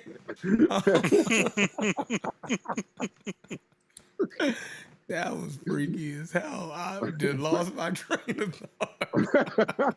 Listen, I was gonna let you finish because I didn't want to disturb your train of thought, but that was to just start your whole premise off on that one. Yeah. I don't know where you could have ended up. I don't even know where I'm going with this. So good work, Chief X. You doing good out here. Chief X is a good. He called himself a pseudo hunter. You dig what I'm saying? He definitely been hunting pseudos for years. So we gonna give him his credit, right? He know where the dead bodies is at. He know where the bodies is buried at. Like, you know, he been around for a long time. So he know when we bullshit, right? We can't take that away from him. Jabari. I got mixed feelings on Jabari, right? Cause I turned into Garfield for some strange reason today. As soon as I clicked on Garfield, he had a video of Jabari up there doing some comedic song or something. It was crazy. So I'm like, is this guy playing? Because he too smart to be serious right now. So I don't know what, at this point, I don't know what Jabari is doing. I think he's smarter than most. I think his historical background gives him, I think it gives him the upper edge with a lot of us. So debating him is hard because he do have that scholastic background, and as much as people in this community try to act like, you know, having a formal education is, you know, is not what it is. I'm here to say Jabari is proof that having that education is what it is, because the brother is dead wrong and y'all can't fucking get around him. I've never seen. I everybody. Hey, y'all get on the panel with Jabari. Y'all start looking crazy. You know what I mean? And he's dead wrong. We practice with pseudo and the pseudo killers how to get around pseudoisms. And the moment Jabari clicks a link, the shit don't work. Like, so, you know what I mean? So I will say this though, Go a ahead. little pushback. He has like one of the greatest schedules in the history of sports because it's like 98% home games. Mm-hmm. So when you say whether he's right, wrong, or otherwise, you'll never know it because the 98% of the crowd is there to see him or a supporter. That's the only pushback I give. I haven't seen him be on too many panels outside of the home games. Well, he came That's just on. me. He came on here one night, all night. You dig what Okay, I'm saying? okay, And told everybody to step up. He stayed with me all night. He came up on here and he told and he was knocking people them stepped out. up. Yeah, everybody clicked and he was putting them down. It's the same as Pastor Bennett, right? You can't take number with the brother is a real pastor, man. Like, it's hard to get around that guy. It sound easy when you think you can just beat up a Christian. You dig what I'm saying? So no, I agree. You go ahead. Jabari, he do have a lot of home games, but Sinetta is not. Everybody is home on Sinetta. You dig No, what they're I'm not. saying? No, they're not, bro. Yes, Stop they the are. cap. Yes, they No, they're are. not, bro. I've seen people go up there. How are you supposed to debate somebody when before the person even come on the panel, you got do. The champ is here and all of that. Like it's like WWE when you go on there. It's So that y'all I've get seen it rattled? Y'all happen get live. rattled over that?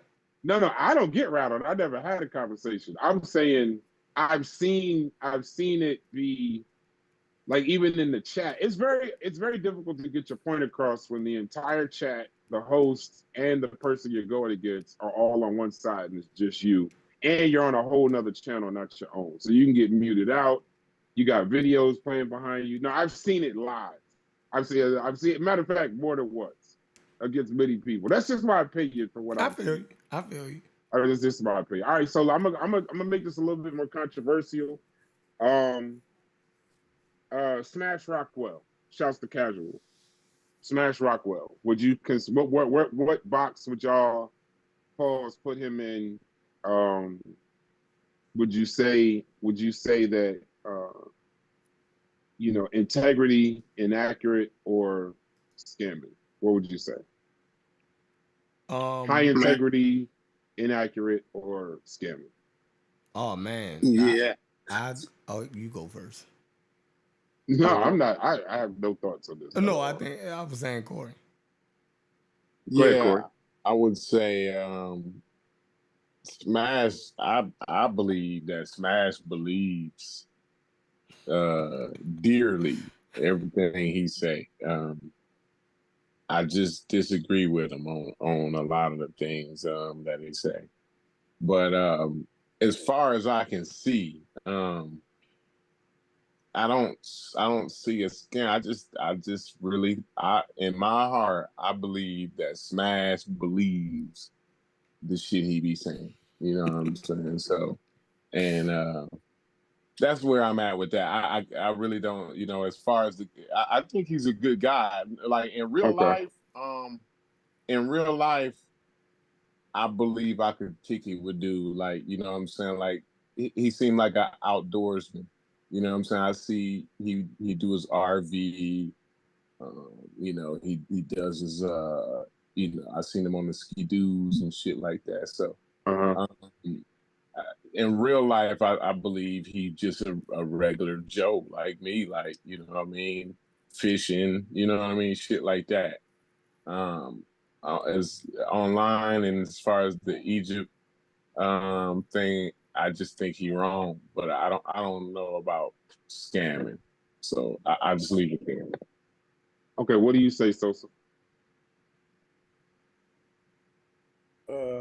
Smash, no, I don't think Smash scammed. I think he believes, he think he's right. He bang like he's right. You feel me? I think, just as much as Pan African James believe in Smash, Smash believes in himself the same way. But the other than that, I ain't got no issue with Smash. You know what I'm saying? They said, Okay. oh, nine. So that's it. I ain't Logic. got no bad words.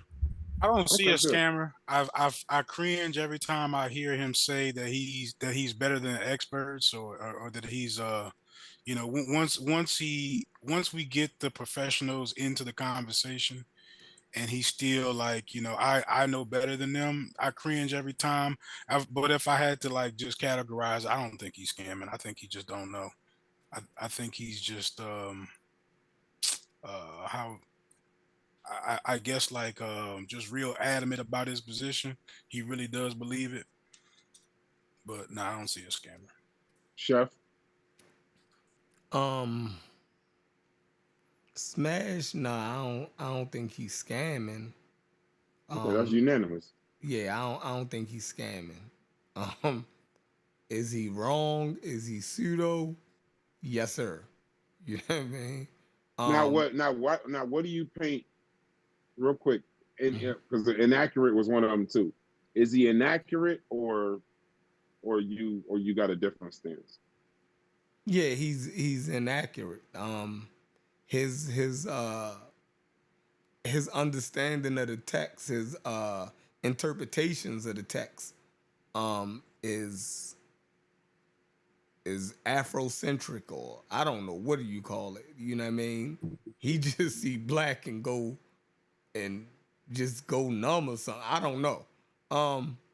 So, but do I think They're he's? saying they want to know what y'all constitute scam. They're saying that we never laid down the definition of what a scammer technically would be, even though we're calling people scammers. So I want to go no further. What is a scammer? I think the Chef? only What would you consider scamming? I think the only person that I called a scammer out of everybody that we mentioned was Dr. Ben. Okay. You know what I mean? So, Okay. you know, everybody else, they can go into the because I've read exchanges where Dr. Ben was confronted. I actually seen video where Dr. Ben was confronted. You dig what I'm saying? And Uh-huh. yeah, like when the Jewish when he had to sit down with the Jewish guy, you know what I mean? That was telling. The incident with Mary Lethowich, that was very telling. To tell black people they shouldn't listen to nobody but black teachers, you dig what I'm saying? Why they was paying for a goddamn college degree was nuts. Yeah. So, But they're saying that money should have something to do with it. Money. Well, no, they're saying like in order to say somebody's scamming, there had to be some kind of. I'm just going off the chat. Yeah. I tell you, every time you say scamming, they're going to associate. There has to be some kind of financial aspect to it. Do y'all agree with that? Peace to the Magi archers in the chat. This is the argument we be having all the time about the scamming. What do you say? What do you land with that? Should it or anybody rapid fire? Like, do y'all think it has to be a financial aspect in order to call it scamming? That's always been my argument. You know what I'm saying? Yeah, because the minute you say scamming, they're gonna be like, "Who I took money from?" Like the minute you call anybody a scammer, that's their first response to be, "Who I take? Who I rob? Who I take some money from?" You know what I'm saying? That's just instinct go to. You know what I'm saying? There could be other variations of it, but I think that whenever you say scamming, they think you took some money from somebody. Yeah. Can I add something to that? Shouts to you, Ben. Wouldn't intent have to be also included in the scamming, Corey? What would you say to that? Wouldn't the intent have to be there? If you're talking, you're on mute.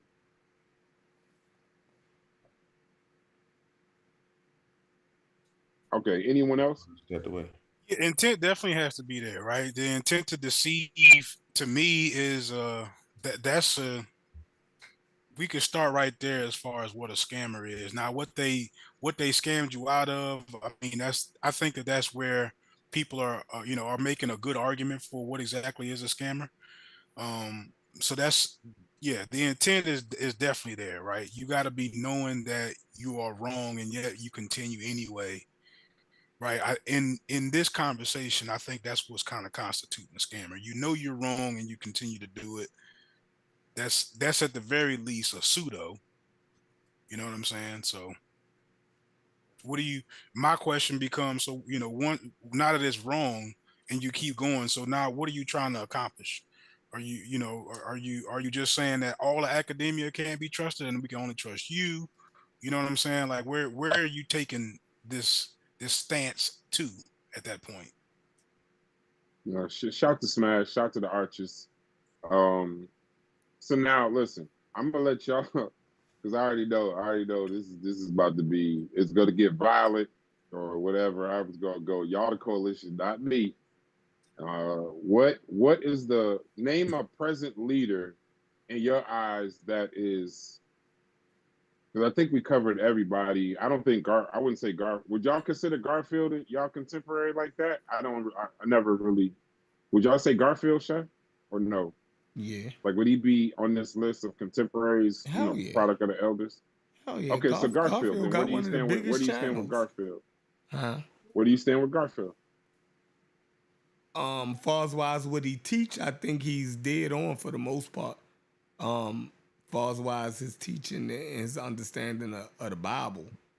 He got a firm grasp of that. Like it's almost like kind of Rain Man-ish. When it comes to Garfield and the Bible. Now outside of what he do far as wise, his studying of the Bible, yeah, he's very sketchy. He's very sketchy. You know what I mean? I just leave it at that.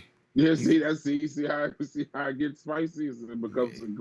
It becomes spicy the closer it gets to home. And he need to fix Corey, that. let me And know when hold you're on. back. And I say this, right? Because I got a personal relationship with Garfield. So I would say it would do him, it would be to his benefit to fix some of that stuff. You know what I mean? Like, yeah, fix that. Cause we don't know what's going on. Like, far as wise me, I don't know what's going on now. Like it's crazy. You know what I mean? So go ahead. Yeah, okay. And mind you, remember, y'all can't plead the fifth. We're just having an open discussion. The chat is having a very good discussion. Sometimes I wish we can see some of these comments, but the chat's having a great discussion. Corey, where do you stand on Garfield? Oh, real quick. The scamming, in order to call somebody a scammer, does it have to include money? Or is it, are you scamming intellectual property? Okay. That's why I had different classifications for different people. So I would say scamming would include some type of monetary thing going on. As far as Garfield, yeah, I think I take kind of the stance where Chef is at. I think he know about the Bible. He's a good source. Like, he can get you where you need to be. If you need some information as far as like biblical scriptures, and he goes into, all of it. You know what I mean? Real deep. Different interpretations, all that type of stuff. So, yeah, that's pretty good. I appreciate that. But I'll say with the Z Black card and I knew that was coming. That way, I just was like, that's why I said it's about to get crazy. Because after this, y'all gonna have to come up with the list. Because I'm not. I already see where this is going. So that's why I was like, it's gonna get spicy, I guess. But yeah, so go ahead, finish up. Anytime you're introducing the Z Black card and fixing one's credit scores and trade lines and all of this wild, crazy, you scamming. And then that's dangerous. You know what I'm saying? That's an issue for me. I'm sorry. You know what I'm saying? Like that really is the top issue for me. That kind of shit right there. Because we the ones who can't afford that. You know what I'm saying? We can't, it's wild. But yeah, that's he's a scammer. That's that's no flat out scam. He's already didn't had to apologize, send money back. It's just a bunch of wild, just crazy shit. You know what I'm saying? So that's all I gotta say about that. All right, well, that wraps up the list for me. I guess you can invite. I'm not, because I already know I'm not doing it, bro. I know I already read it in the chat. Shouts to Pan African James. I'm not doing it. Somebody else got to do that. I'm not doing it. I don't want nothing to do with it. I'm not touching it with a 10-foot pole. Pause. I always try to. I never look at the chat. Well, I do sometimes, but no, I try I have to to because look I'm at doing it. the show and I see what you're doing, Pan African James, and it ain't gonna work. But Chef, where you want to go at this point? I think we covered all the contemporaries and the modern people, unless y'all got somebody that y'all want to address. But I'm pretty much all tapped out. Pause. Did we get Sarnetta? I forgot. You forgot Sarnetta. I wouldn't really, but would you say he's like a? I know he's like a. I would look at him more as like a entertainer, not necessarily like a. I don't know if that's offensive, but I know he has the biggest channel and he does the most shows and that kind of stuff. But I didn't really look at him as like a like an elder or anything like that. I thought he was just a show. But I mean, if you want to discuss Sarnetta, you most certainly, go ahead. It's the coalition. I'm just full blown scammer. I didn't know what your I didn't know that. No, y'all the coalition. Everybody so y'all, listen. I don't set any rules talk about with it. y'all. It's crazy. It's crazy. I don't set any rules with y'all. Go ahead. If you want to talk about it, that's up to you. It's supposed to start at 4. We did it at 10. Well, I think Sarnetta is one. He's a money maker. You know what I'm saying? Mm-hmm. I think he's pretty straight up. Now, do I think he's slightly dishonest? Slightly, because he's flat out honest, but he got nice clothes on his honesty. You know what I'm saying?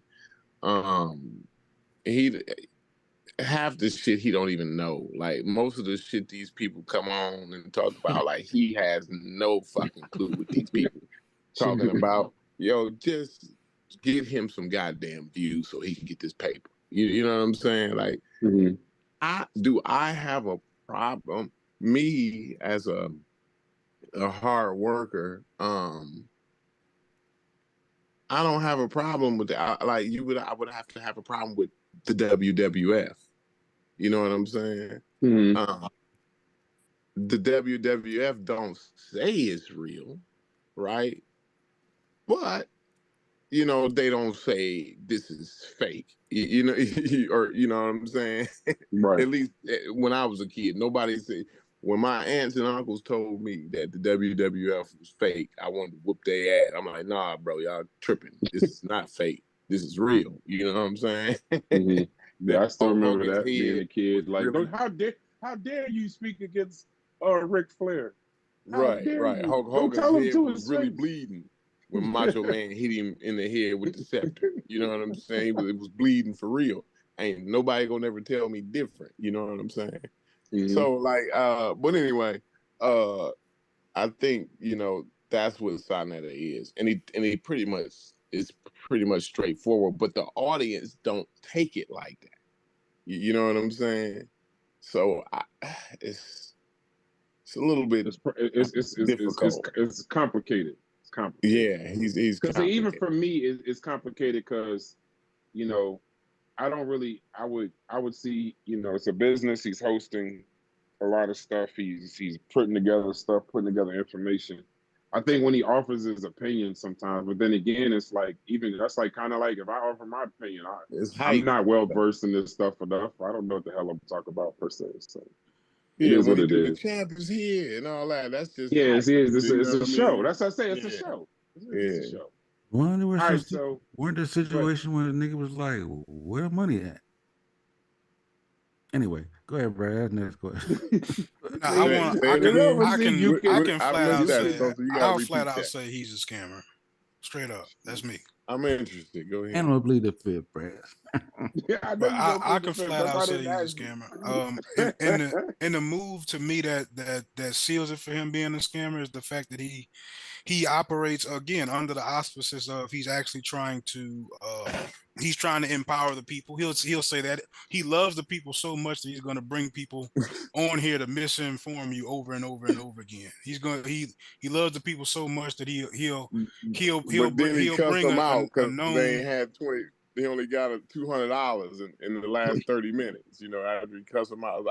So I'll say he's pretty straightforward. Go ahead though. No, Like I I mean, didn't cut but you yeah. off. So to me, that's where he's starting to fit.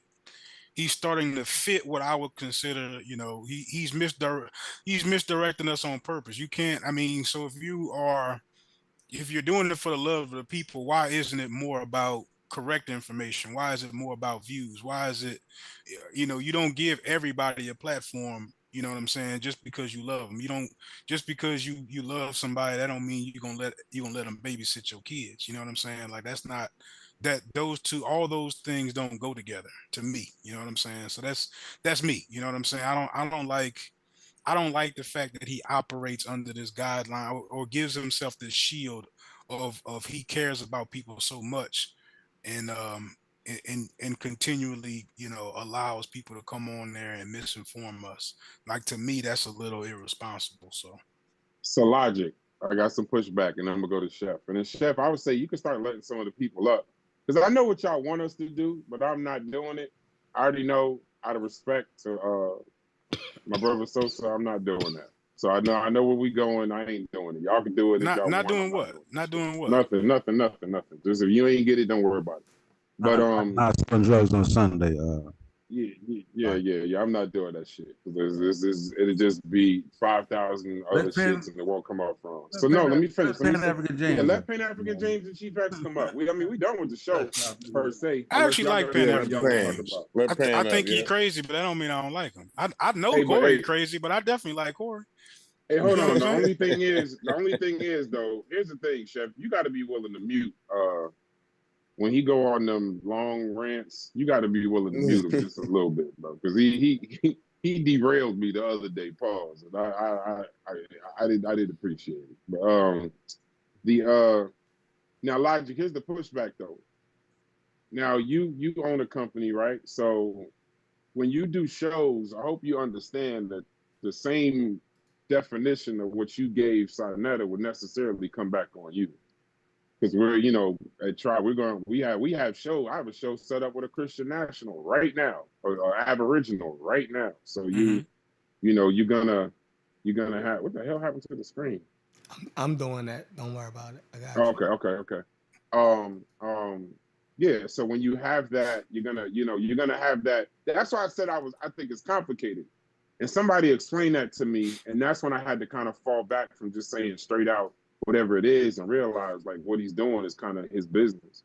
If it's profitable, and if you choose to believe it, then I would say that's on you. If you run around saying somebody talking about the cosmos and chakras and stuff is somewhat intelligent to you, I will put that on your own intelligence versus what he's presenting to you. Sure. Tell me I like that. That makes a lot of sense. Like there's a third eye in that pyramid right there. In that 049 I definitely see a third eye in the middle of that. They trying to act like this. So y'all wait. So y'all skip the AI. Wait. You skip the AI. You skip the music. You skip all the other stuff you see and just go straight to. Yeah, I see the third eye. There's a third eye right there on my face, bro. Looking at. Well, I mean, hey, man, you see what you want to see, bro. You see what you want to see. Great. Sounds like you a little wild. It could be a camera lens. Yeah, that's what it is. Man, that's Facts. a Cupid, man. Look at the Facts. Thank you, Cameron thank Lee. you, Irish. That's what it is. Shouts to Trimedia. What up, DQ? What up, Hicks? So I'm done with the contemporaries because anything else is going to be problematic. I think it was a good conversation for me, me personally. I don't think I think it's healthy to have these conversations about the state of the continent. And honestly, the coalition, these are the conversations you want to have. One of the next conversations we're gonna have is Black Egypt. You know, we're gonna have the Nzinga conversation. We're gonna have we're gonna have these conversations and see, because I'd be interested. These conversations been going on so long, but if you have these conversations without no personal stuff involved, maybe we'll get to the root of the conversation and be able to move forward. So I think it was productive. Sosa, I know. Sosa World TV, you got anything going? I know you're about to go on vacation for a bit. You got any? You doing it? Are you gonna be going live while you're going, or plug any information you got going? Anything like that? Nah, I might pop it at Discord and now and then. Other than that, nah. Okay, shouts to you. Logic or Trimedia, you got any shows coming up? Shows coming this week? Yeah, that Black and Woke show is actually ringing off, and so are the shorts. Oh, so, nice.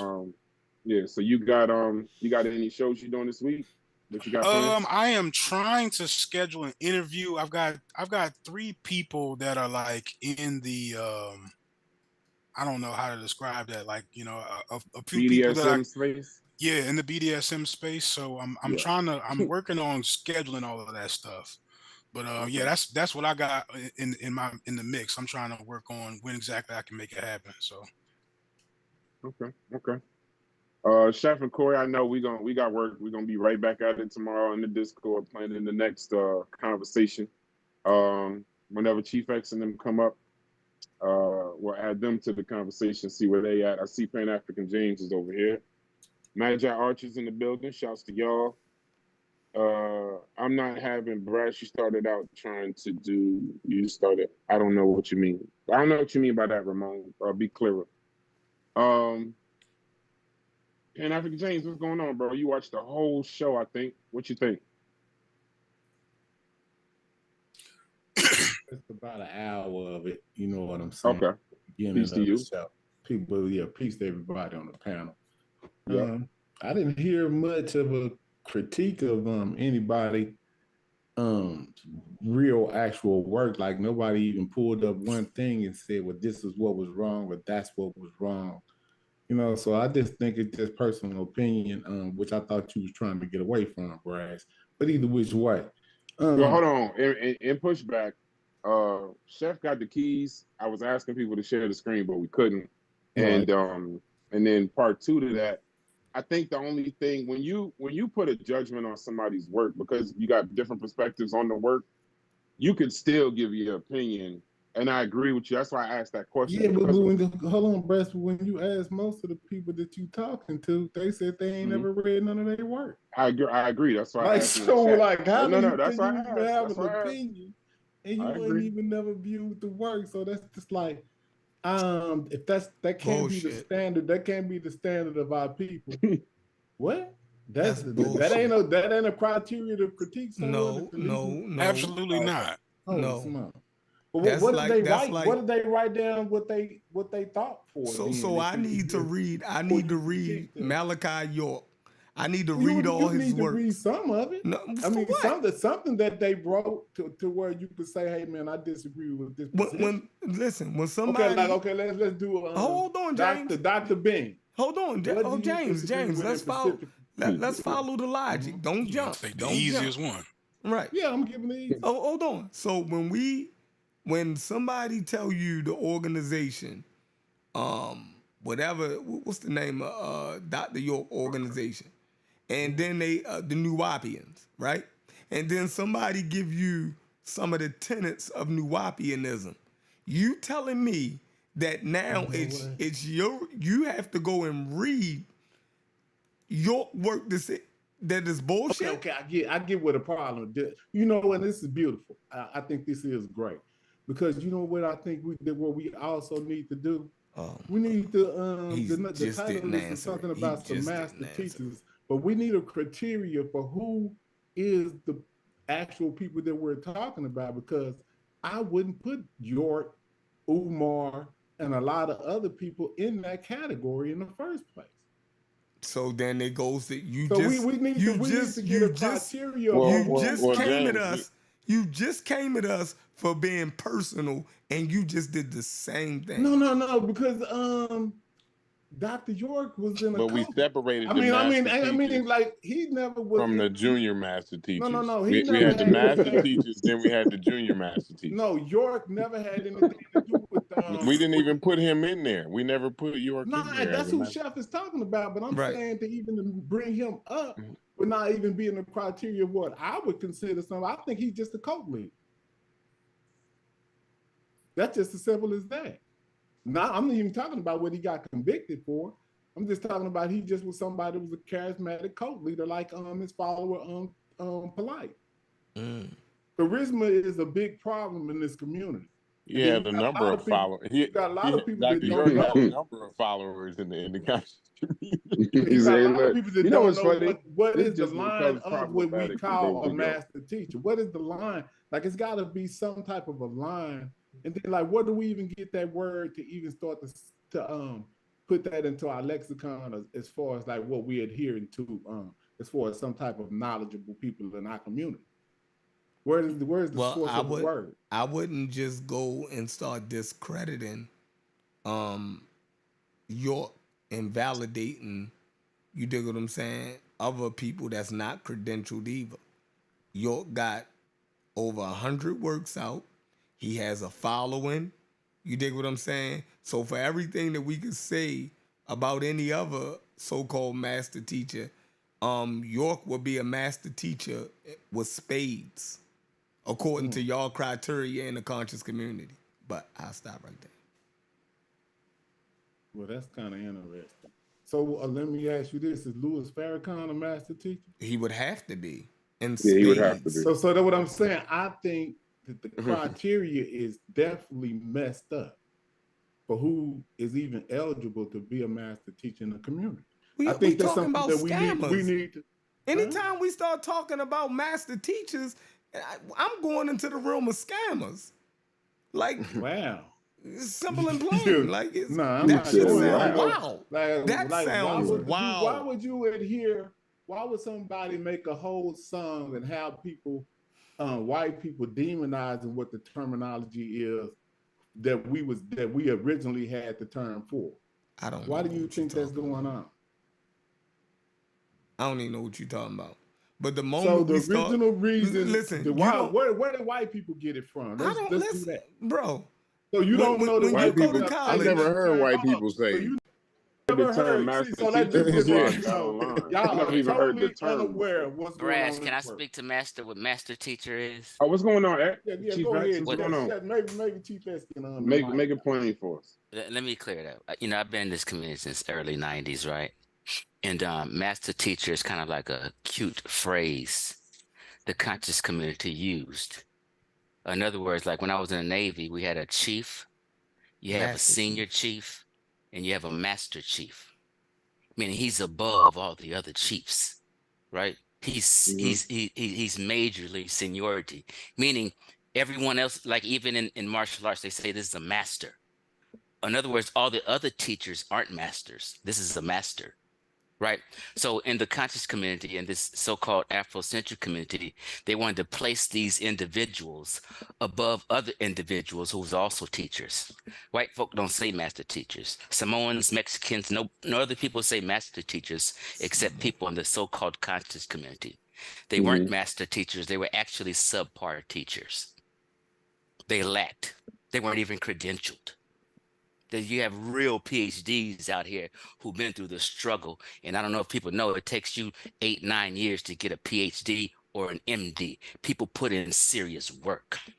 To say they're not a master and to say somebody with 0 credentials is a master's is blasphemy.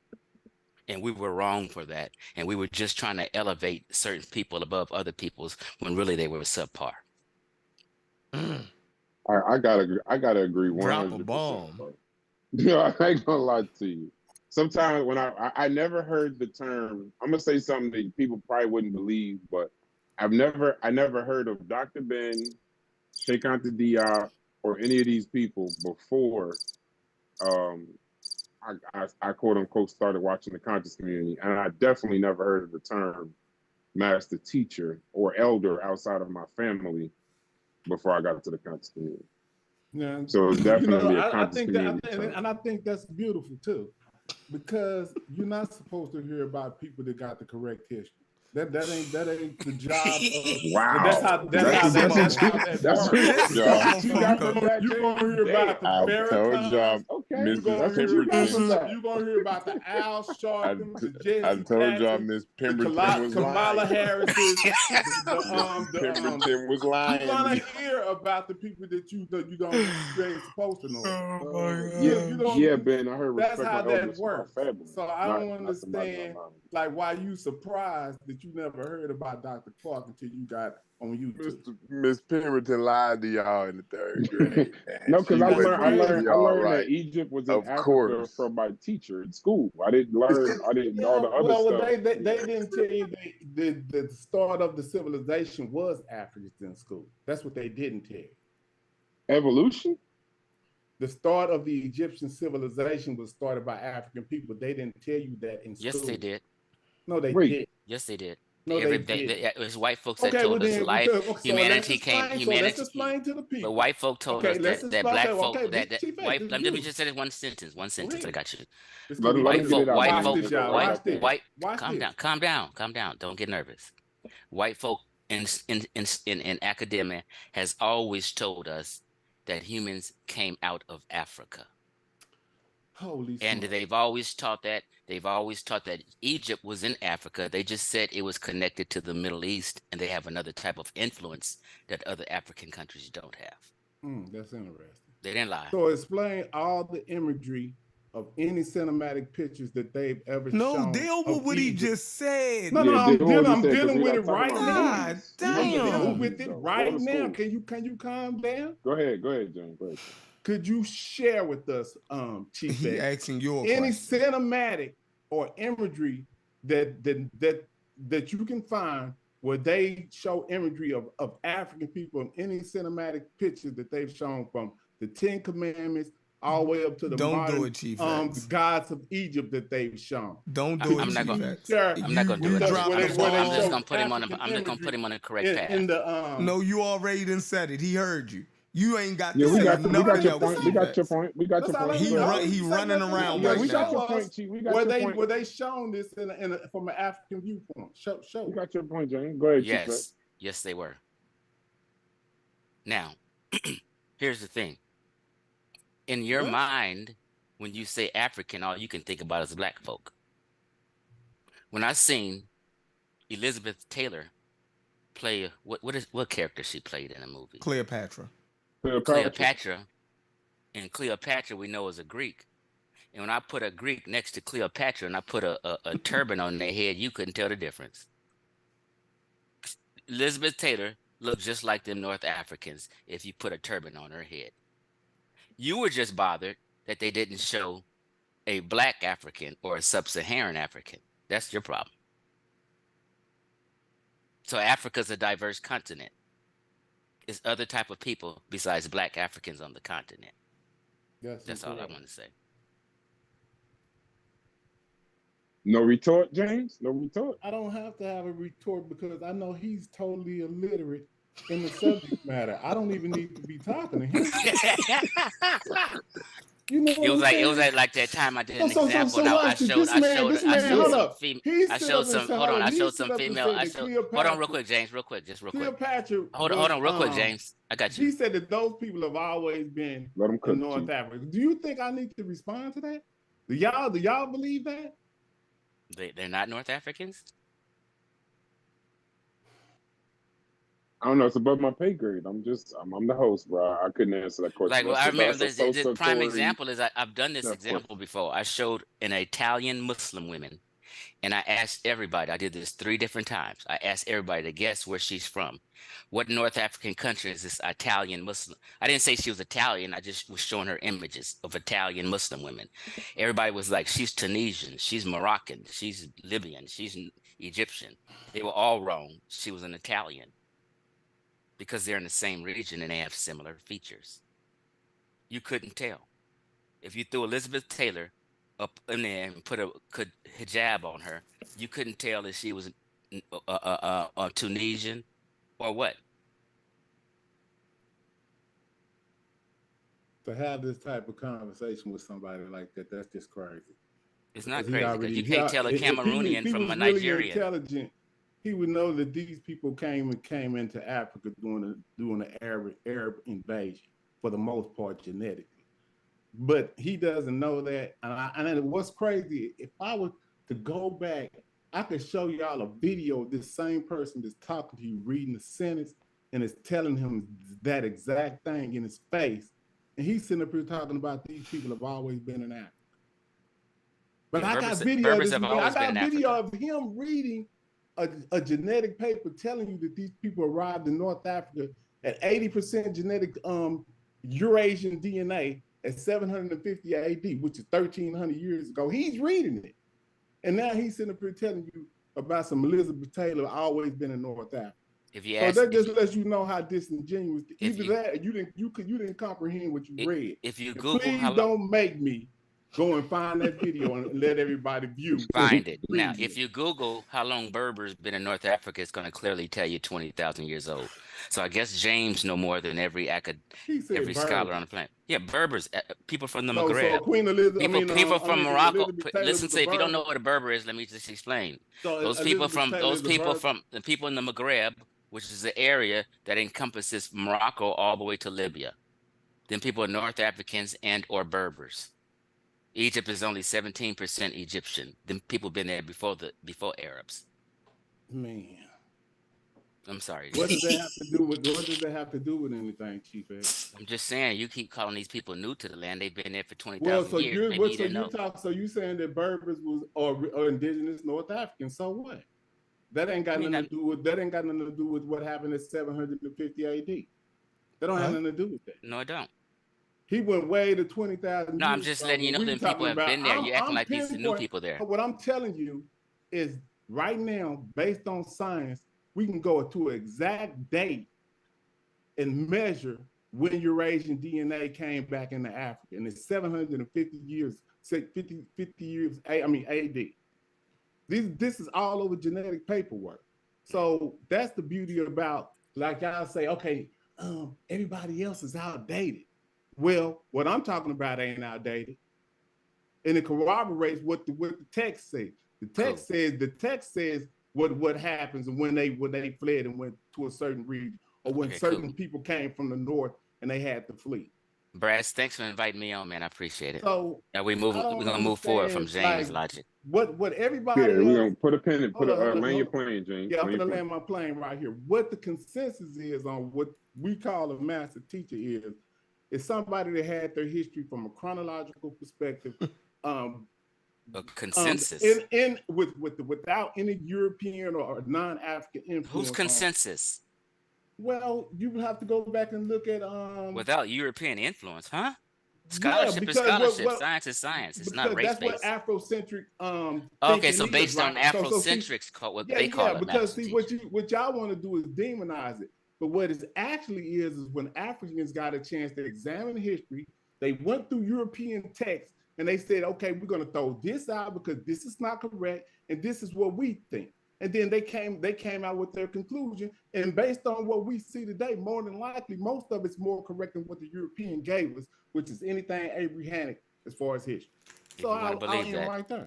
If you want to believe that. What European history have they provided for us that's better than what the Afrocentrics have provided? James, you're we're gonna move on, Brass. I want Brass in it, but James, you're a Sabra Sutanseti fan. Sabra Sutanseti and his scholarship is wrong. All that stuff, Ashfaquays, all that. Let me just finish my sentence. All that stuff. Okay, cool. Okay, but you're talking about a master teacher's definition is what Afrocentrics say it is. I Yeah, disagree. They're that's not what no Erica Badu authority. was They're not talking the about. She authority. was Let's talking about, we well, understand that, master but teachers, I stay Hold back. on. That's what she said. Land James, y'all plane so we can move on. Land okay, y'all so I'm plane gonna so we land can my move on. plane. We're gonna move off the subject, and Brad's gonna continue. A master teacher, what you think it is, what SETI think it is, what Ashraquazi thinks it is not what I think it is. They're no authority over vocabulary. I know what master means, and I can come up with my own definition of a master, and I can compare teachers. Dr. Henry Louis Gates, if anybody, would be a master teacher over all them cats, but they don't call him master teacher, and he got a PhD and all kind of credentials and overall Because in kind of. chronology, No, real quick, Henry real Louis quick. No, Gates no, Hold real on, let quick, him real quick. finish, does James, so Let we me not can let me move just finish. on. precede John What I'm Henry saying, Let him Clark. hold on, finish, James, James, let me so we can finish. move Let me on. finish. Arthur What I'm saying, Schomburg. if I was to call somebody a master teacher, it's definitely going to be someone who's credentialed. It's definitely going to be a person who's put in serious work in the Black American community. Although I'm not calling nobody that, people are just simply teachers and instructors and professors. Let's leave the master alone. That's a scam word. Well, that's your All opinion. right. All right, cool. All right, Chef. So unless you got anything else, I would just be making it up at this point. I think we covered it pretty clearly. We gave our opinions, some educated, some informed, some not. All right, let's be honest. Some just feelings based off what you may have heard, not necessarily what you have read. But I think that's even a slippery slope to say you got to read everything in order to make an opinion. I don't 100% agree with that, but I see where you're coming from, James. Chef, where do you want to go, or do you want to let everybody close out? We pretty much can close out, but listen, I like the format that we just did. I think it went smooth. Uh, you know what I mean? So we definitely can put a pin in a lot of things. But I would say that for James to make the comment that, nobody produced any of their works, any of their sources, when we're having conversations like this, the main thing is I know when I'm speaking, for the most part, when you hear my opinion, you're hearing a well-informed opinion, right? It ain't just coming out of, you know what I mean, Left some field. yeah, it ain't coming out of left field. So I don't have to get bogged down with showing the source for everything. I think I'm well informed. So you don't have to take it if you're not caught up on the information that we talk about, especially somebody like you, James, that's really dialed in, right? When somebody is actually on point or have read something because you is in the conversation. So it's crazy to say that somebody need to go find a source when all right, I heard that before. I know he ain't making that up. You might disagree with him, but to act like they need a source and everybody just making things up and have to show a source for everything that they say out their mouth, when somebody is making an informed statement. That's I am right there. Can I close out All right. first? Yeah, go ahead. Close out. How much of the show did you watch? Did you watch I a was good listening bit to of the it? whole show. I made a drive and went shopping and even had my headphones on. I was just listening low Okay. key. I was in the bushes. I could dig But it. I heard it. So I just want to close out real quick because y'all can do your own thing and I'm gonna get out of here. But I did want to give my opinion on certain I was about to say master teachers. Go Certain ahead. scholars in the community who y'all gave opinions on. I would Mm-hmm. say out of everybody, Dr. John Henry Clark is the only one, in my opinion, who wasn't intellectually scamming. I think anything that he did have wrong, I just think it was legitimately, he was just naive of that history and just didn't know. I don't think John Henry Clark in any way intentionally, and here's the thing we got to understand, intentionally miseducate anyone. Everyone else, I think, did. And the reason I think that is because even Dr. Ivan Van Sertima, who I used to go to bed listening to every night on YouTube, you know what I mean? Ivan Van Sertima and Cheikh Anta Diop were two people who most of the panel felt that they weren't scammers. And I halfway agree, but here's the thing. Ivan Van Sertima and Cheikh Anta Diop had the world of academia critique both of them. Once they were critiqued, there were so many Mesoamerican scholars, like 90% of the conscious community never read their journals and their critique on Ivan Van Sertima, right? Once they were critiqued and corrected, they didn't change even in the face of that. So after you're told the truth or you're taught the truth and you say, screw that, I'm going to continue on my course, then at that point, you become an intellectual scammer, in my personal humble opinion, right? So the only one is John Henry Clark, to me, who gets a pass. Ivan Van Sertima doesn't. Cheikh Anta Diop doesn't. Cheikh Anta Diop said some things I knew he was intentionally miseducated people based off of ego. So sometimes you may think something and someone proves it wrong, but you fail to clean it up and say, hey, I was wrong about this. You'll never hear any elder say they was wrong about this.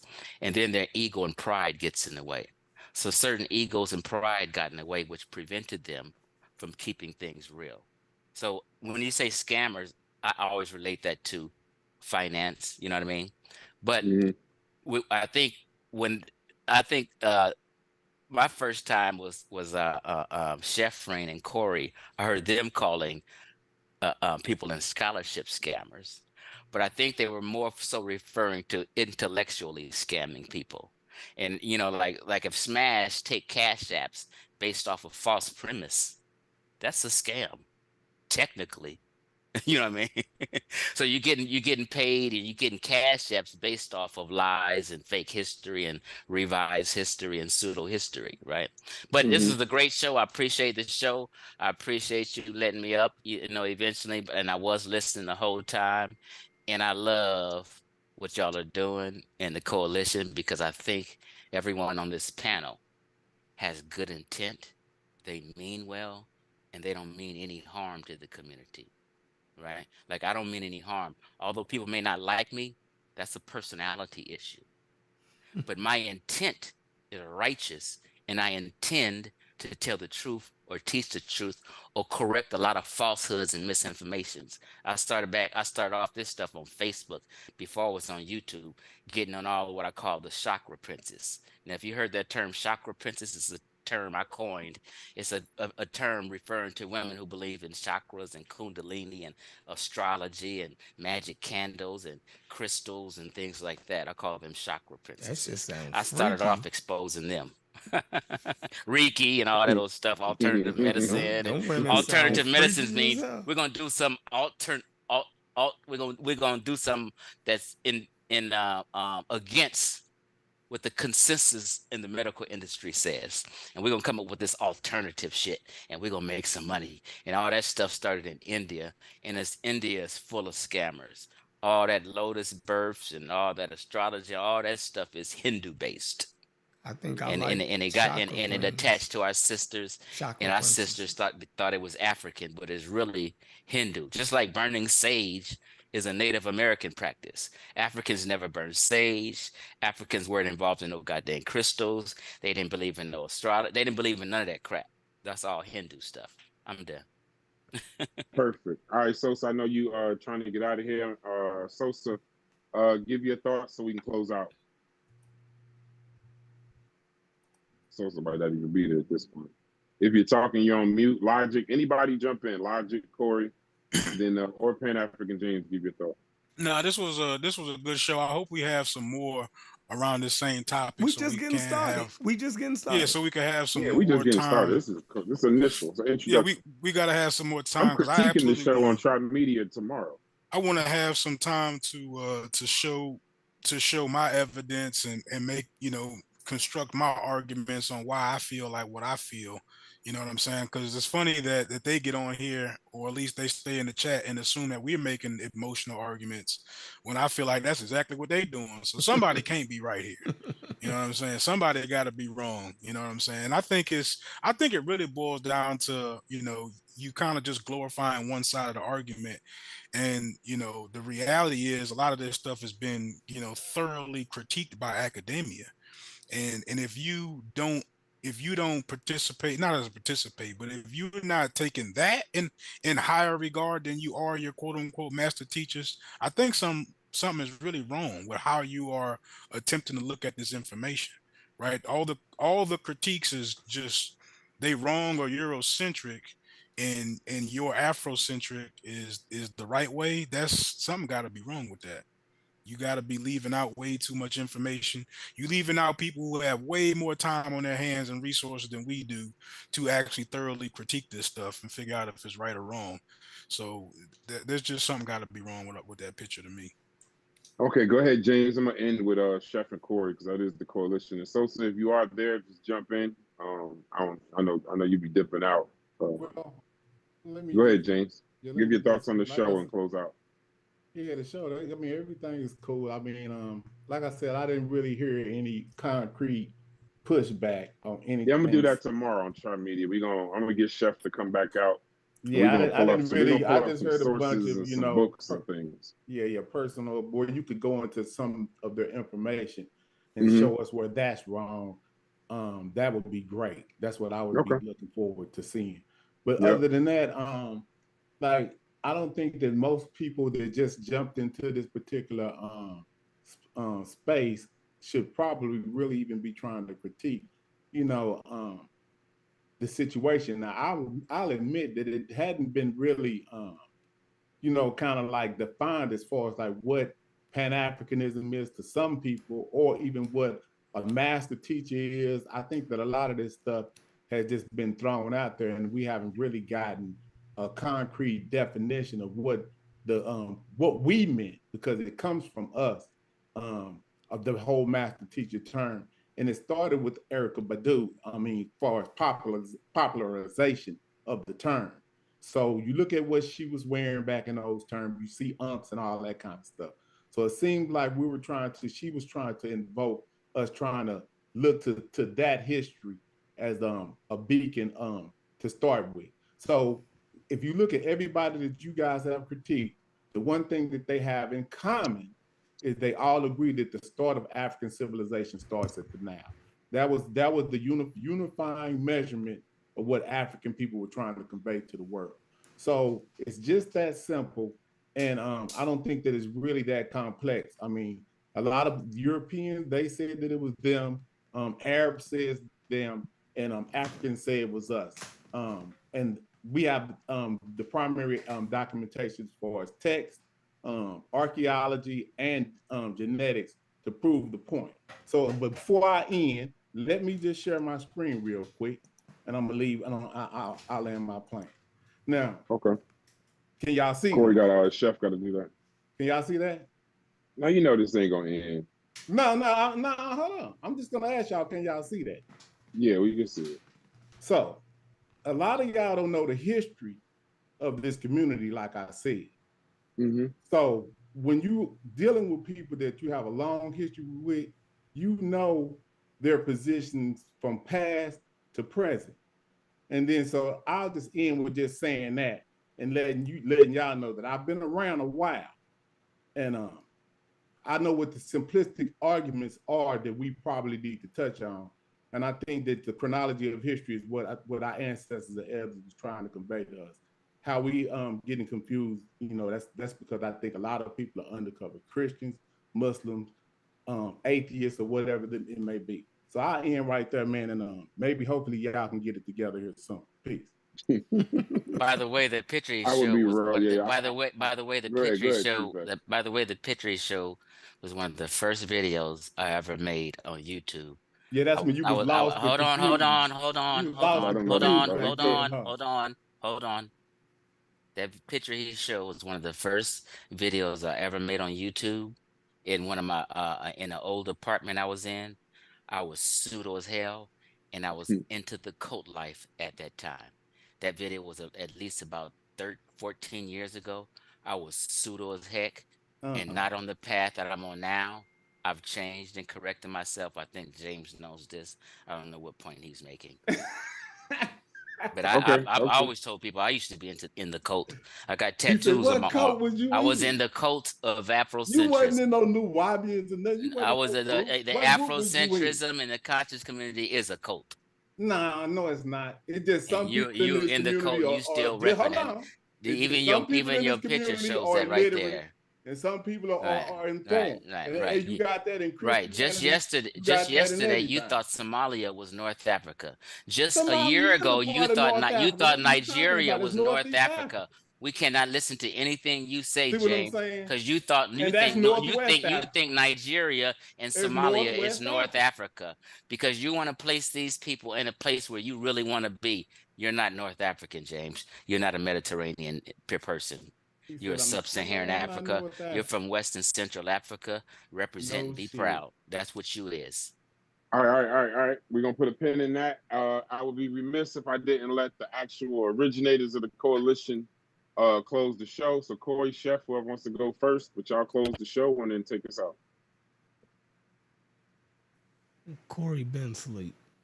Yeah, I assume David Sosa are both they ready for Monday at this point. Go ahead, Chef. Boom.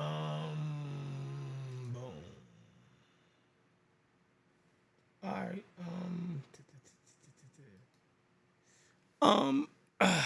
Great show. You know, I enjoyed it. You know, everything doesn't have to be what you call a PowerPoint. Right? I think sometimes we do our best work when we just let the conversations flow naturally. So great show. Great introduction. I definitely want to reiterate it and let Logic go in a little bit more, because I think from listening to him earlier, I think he's going to give the conversation more direction, right? Nobody never really heard Logic's take on it. Everybody been here, man. Corey take on it and Sosa take on it for the last 4 years. So that's why I didn't have to bring any sources. Like, y'all know what I've been talking about. Like, y'all know I already. I don't have a new source. So if y'all coming up here, go watch the old videos. I'm still working with the same information I was working with for the last 4 years. You ain't gonna come over here, you ain't gonna get nothing new, because this is not a new argument or topic. Remember, it was settled back in 1974.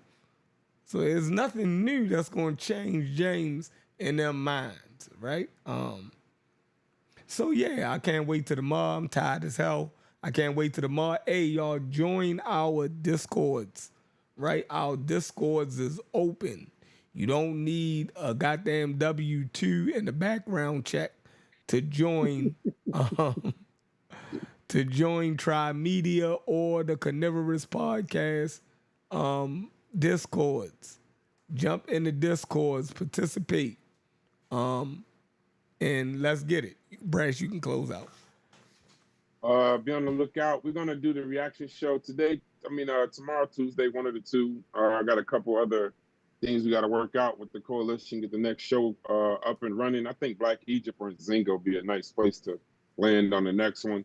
That's a good partnership. Trimedia, Carnivorous Podcast. You collaborate to get to the top. You compete if you want to stay at the bottom. And that's all I got, man. Peace to y'all from my family, DQ Hits. And we out.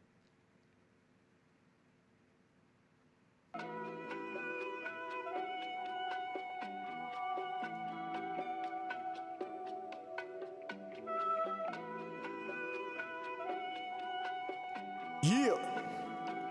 DQ. Check. Have you ever had a dream in the daytime? Had the same dream since the playground. And you made it come true cause you stayed down. Nigga, have you ever really thought about the limelight? In a room full of stars when you shine bright. I'ma make the right move when the time right. Alright. Nigga, have you ever had a dream during the daytime? Had the same dream since the playground. And you made it come true cause you stayed down. Nigga, have you ever really thought about the limelight? In the room full of stars when you shine bright. I'ma make the right move when the time right. Calculated every step, so I can't stand a hater out here hating on. Niggas out here making moves. See a hand out the type of shit they waiting on. I'm the type to overlook a hand, cause the wrong step will cost an arm and leg. Niggas tripping, signing deals in red. I'ma hit the booth and make some hits instead. Light years ahead. We done go short a couple of albums, see we up for the challenge. Now I'm focused on the bread. But these niggas be fucking astounded when it come to my talents. It just pop up past when it come to the salad. Yeah, zips to the head. And we never mind hating consumers when it come to the rumors, cause we put them hoes to bed. Oh yeah, niggas try to take the page out my book and take the same steps I took. Networking, cultivating relationship, a skill still for real overlooked. Whole squad moving like we Voltron. Yeah, the whole nine looking like a gold mine. I'ma show mine, nigga, when it's go time. I'ma blow mine, niggas, when it's showtime. Niggas try to take the page out my book and take the same steps I took. Cultivating networking relationship, a skill still for real overlooked. Whole squad moving like we Voltron. Yeah, the whole nine looking like a gold mine. Only show mine, nigga, when it's go time. I'ma blow mine, niggas, when it's showtime. Yes, sir. Have you ever had a dream in the daytime? Had the same dream since the playground. And you made it come true, cause you stayed down. Nigga, have you ever really thought about the limelight? In a room full of stars when you shine bright. I'ma make the right move when the time right. Alright, nigga, have you ever had a dream during the daytime? Had the same dream since the playground. And you made it come true, cause you stayed down. Nigga, have you ever really thought about the limelight? In a room full of stars when you shine bright. I'ma make the right move when the time right. Yeah. Big dreams, nightmares, and monsters. Pimp thieves, hoes, thoughts, and choppers. Crooked oppers, play cops and robbers. Siblings, smoke weed's the mantra. Weigh risk against shit that cost us. Hit a lick, it tastes bittersweet. You just a good soul, you wanna save the world, but you ain't they type, so they hint to lead. Wholesome souls die and world's incomplete. So I chase the pain so I can chase my dreams. Liquor is licorice inside my candy shop. Candy paint drop, wood grain supreme. Good for it, I'm good for it. Start the wave, you'll see when you look for it. Real recognize the real you look for. Pressing your luck and I wish you would for us. You don't want a person, nigga, that be living on this North Star. So close, but I'm so far. I'm a tiger in the woods, but I swing like a home run. Holistically on par. You don't really want war, but I'm raw like a tennis racket. How about Venus, but I'm on Mars. So went the galactic is soup for your solar. Bring it back now. You don't want a person, nigga, that be living on this North Star. So close, but I'm so far. I'm a tiger in the woods, but I swing like a home run. Holistically on par. You don't really want war, but I'm raw like a tennis racket. How about Venus, but I'm on Mars. So went the galactic is soup for your solar. Virgo. Have you ever had a dream in the daytime? Had the same dream since the playground. And you made it come true, cause you stayed down. Nigga, have you ever really thought about the limelight? In a room full of stars when you shine bright. I'ma make the right move when the time right. Alright, nigga, have you ever had a dream during the daytime? Had the same dream since the playground. And you made it come true, cause you stayed down. Nigga, have you ever really thought about the limelight? In the room full of stars when you shine bright. I'ma make the right move when the time right.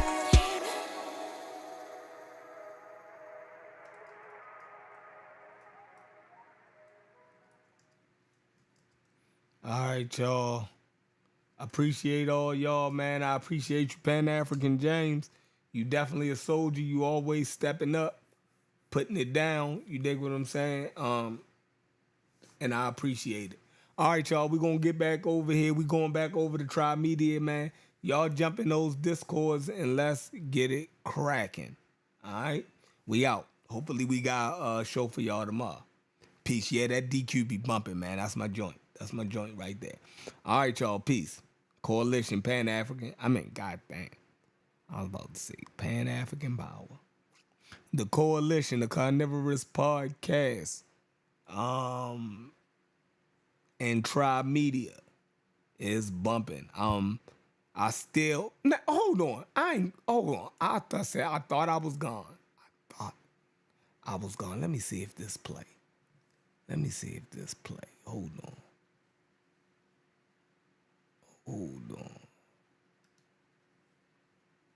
Let's see. If this play, y'all gonna have a problem.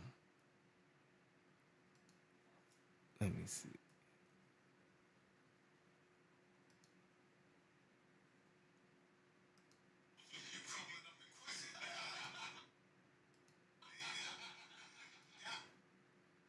Y'all lucky this don't play. All right, I'm out.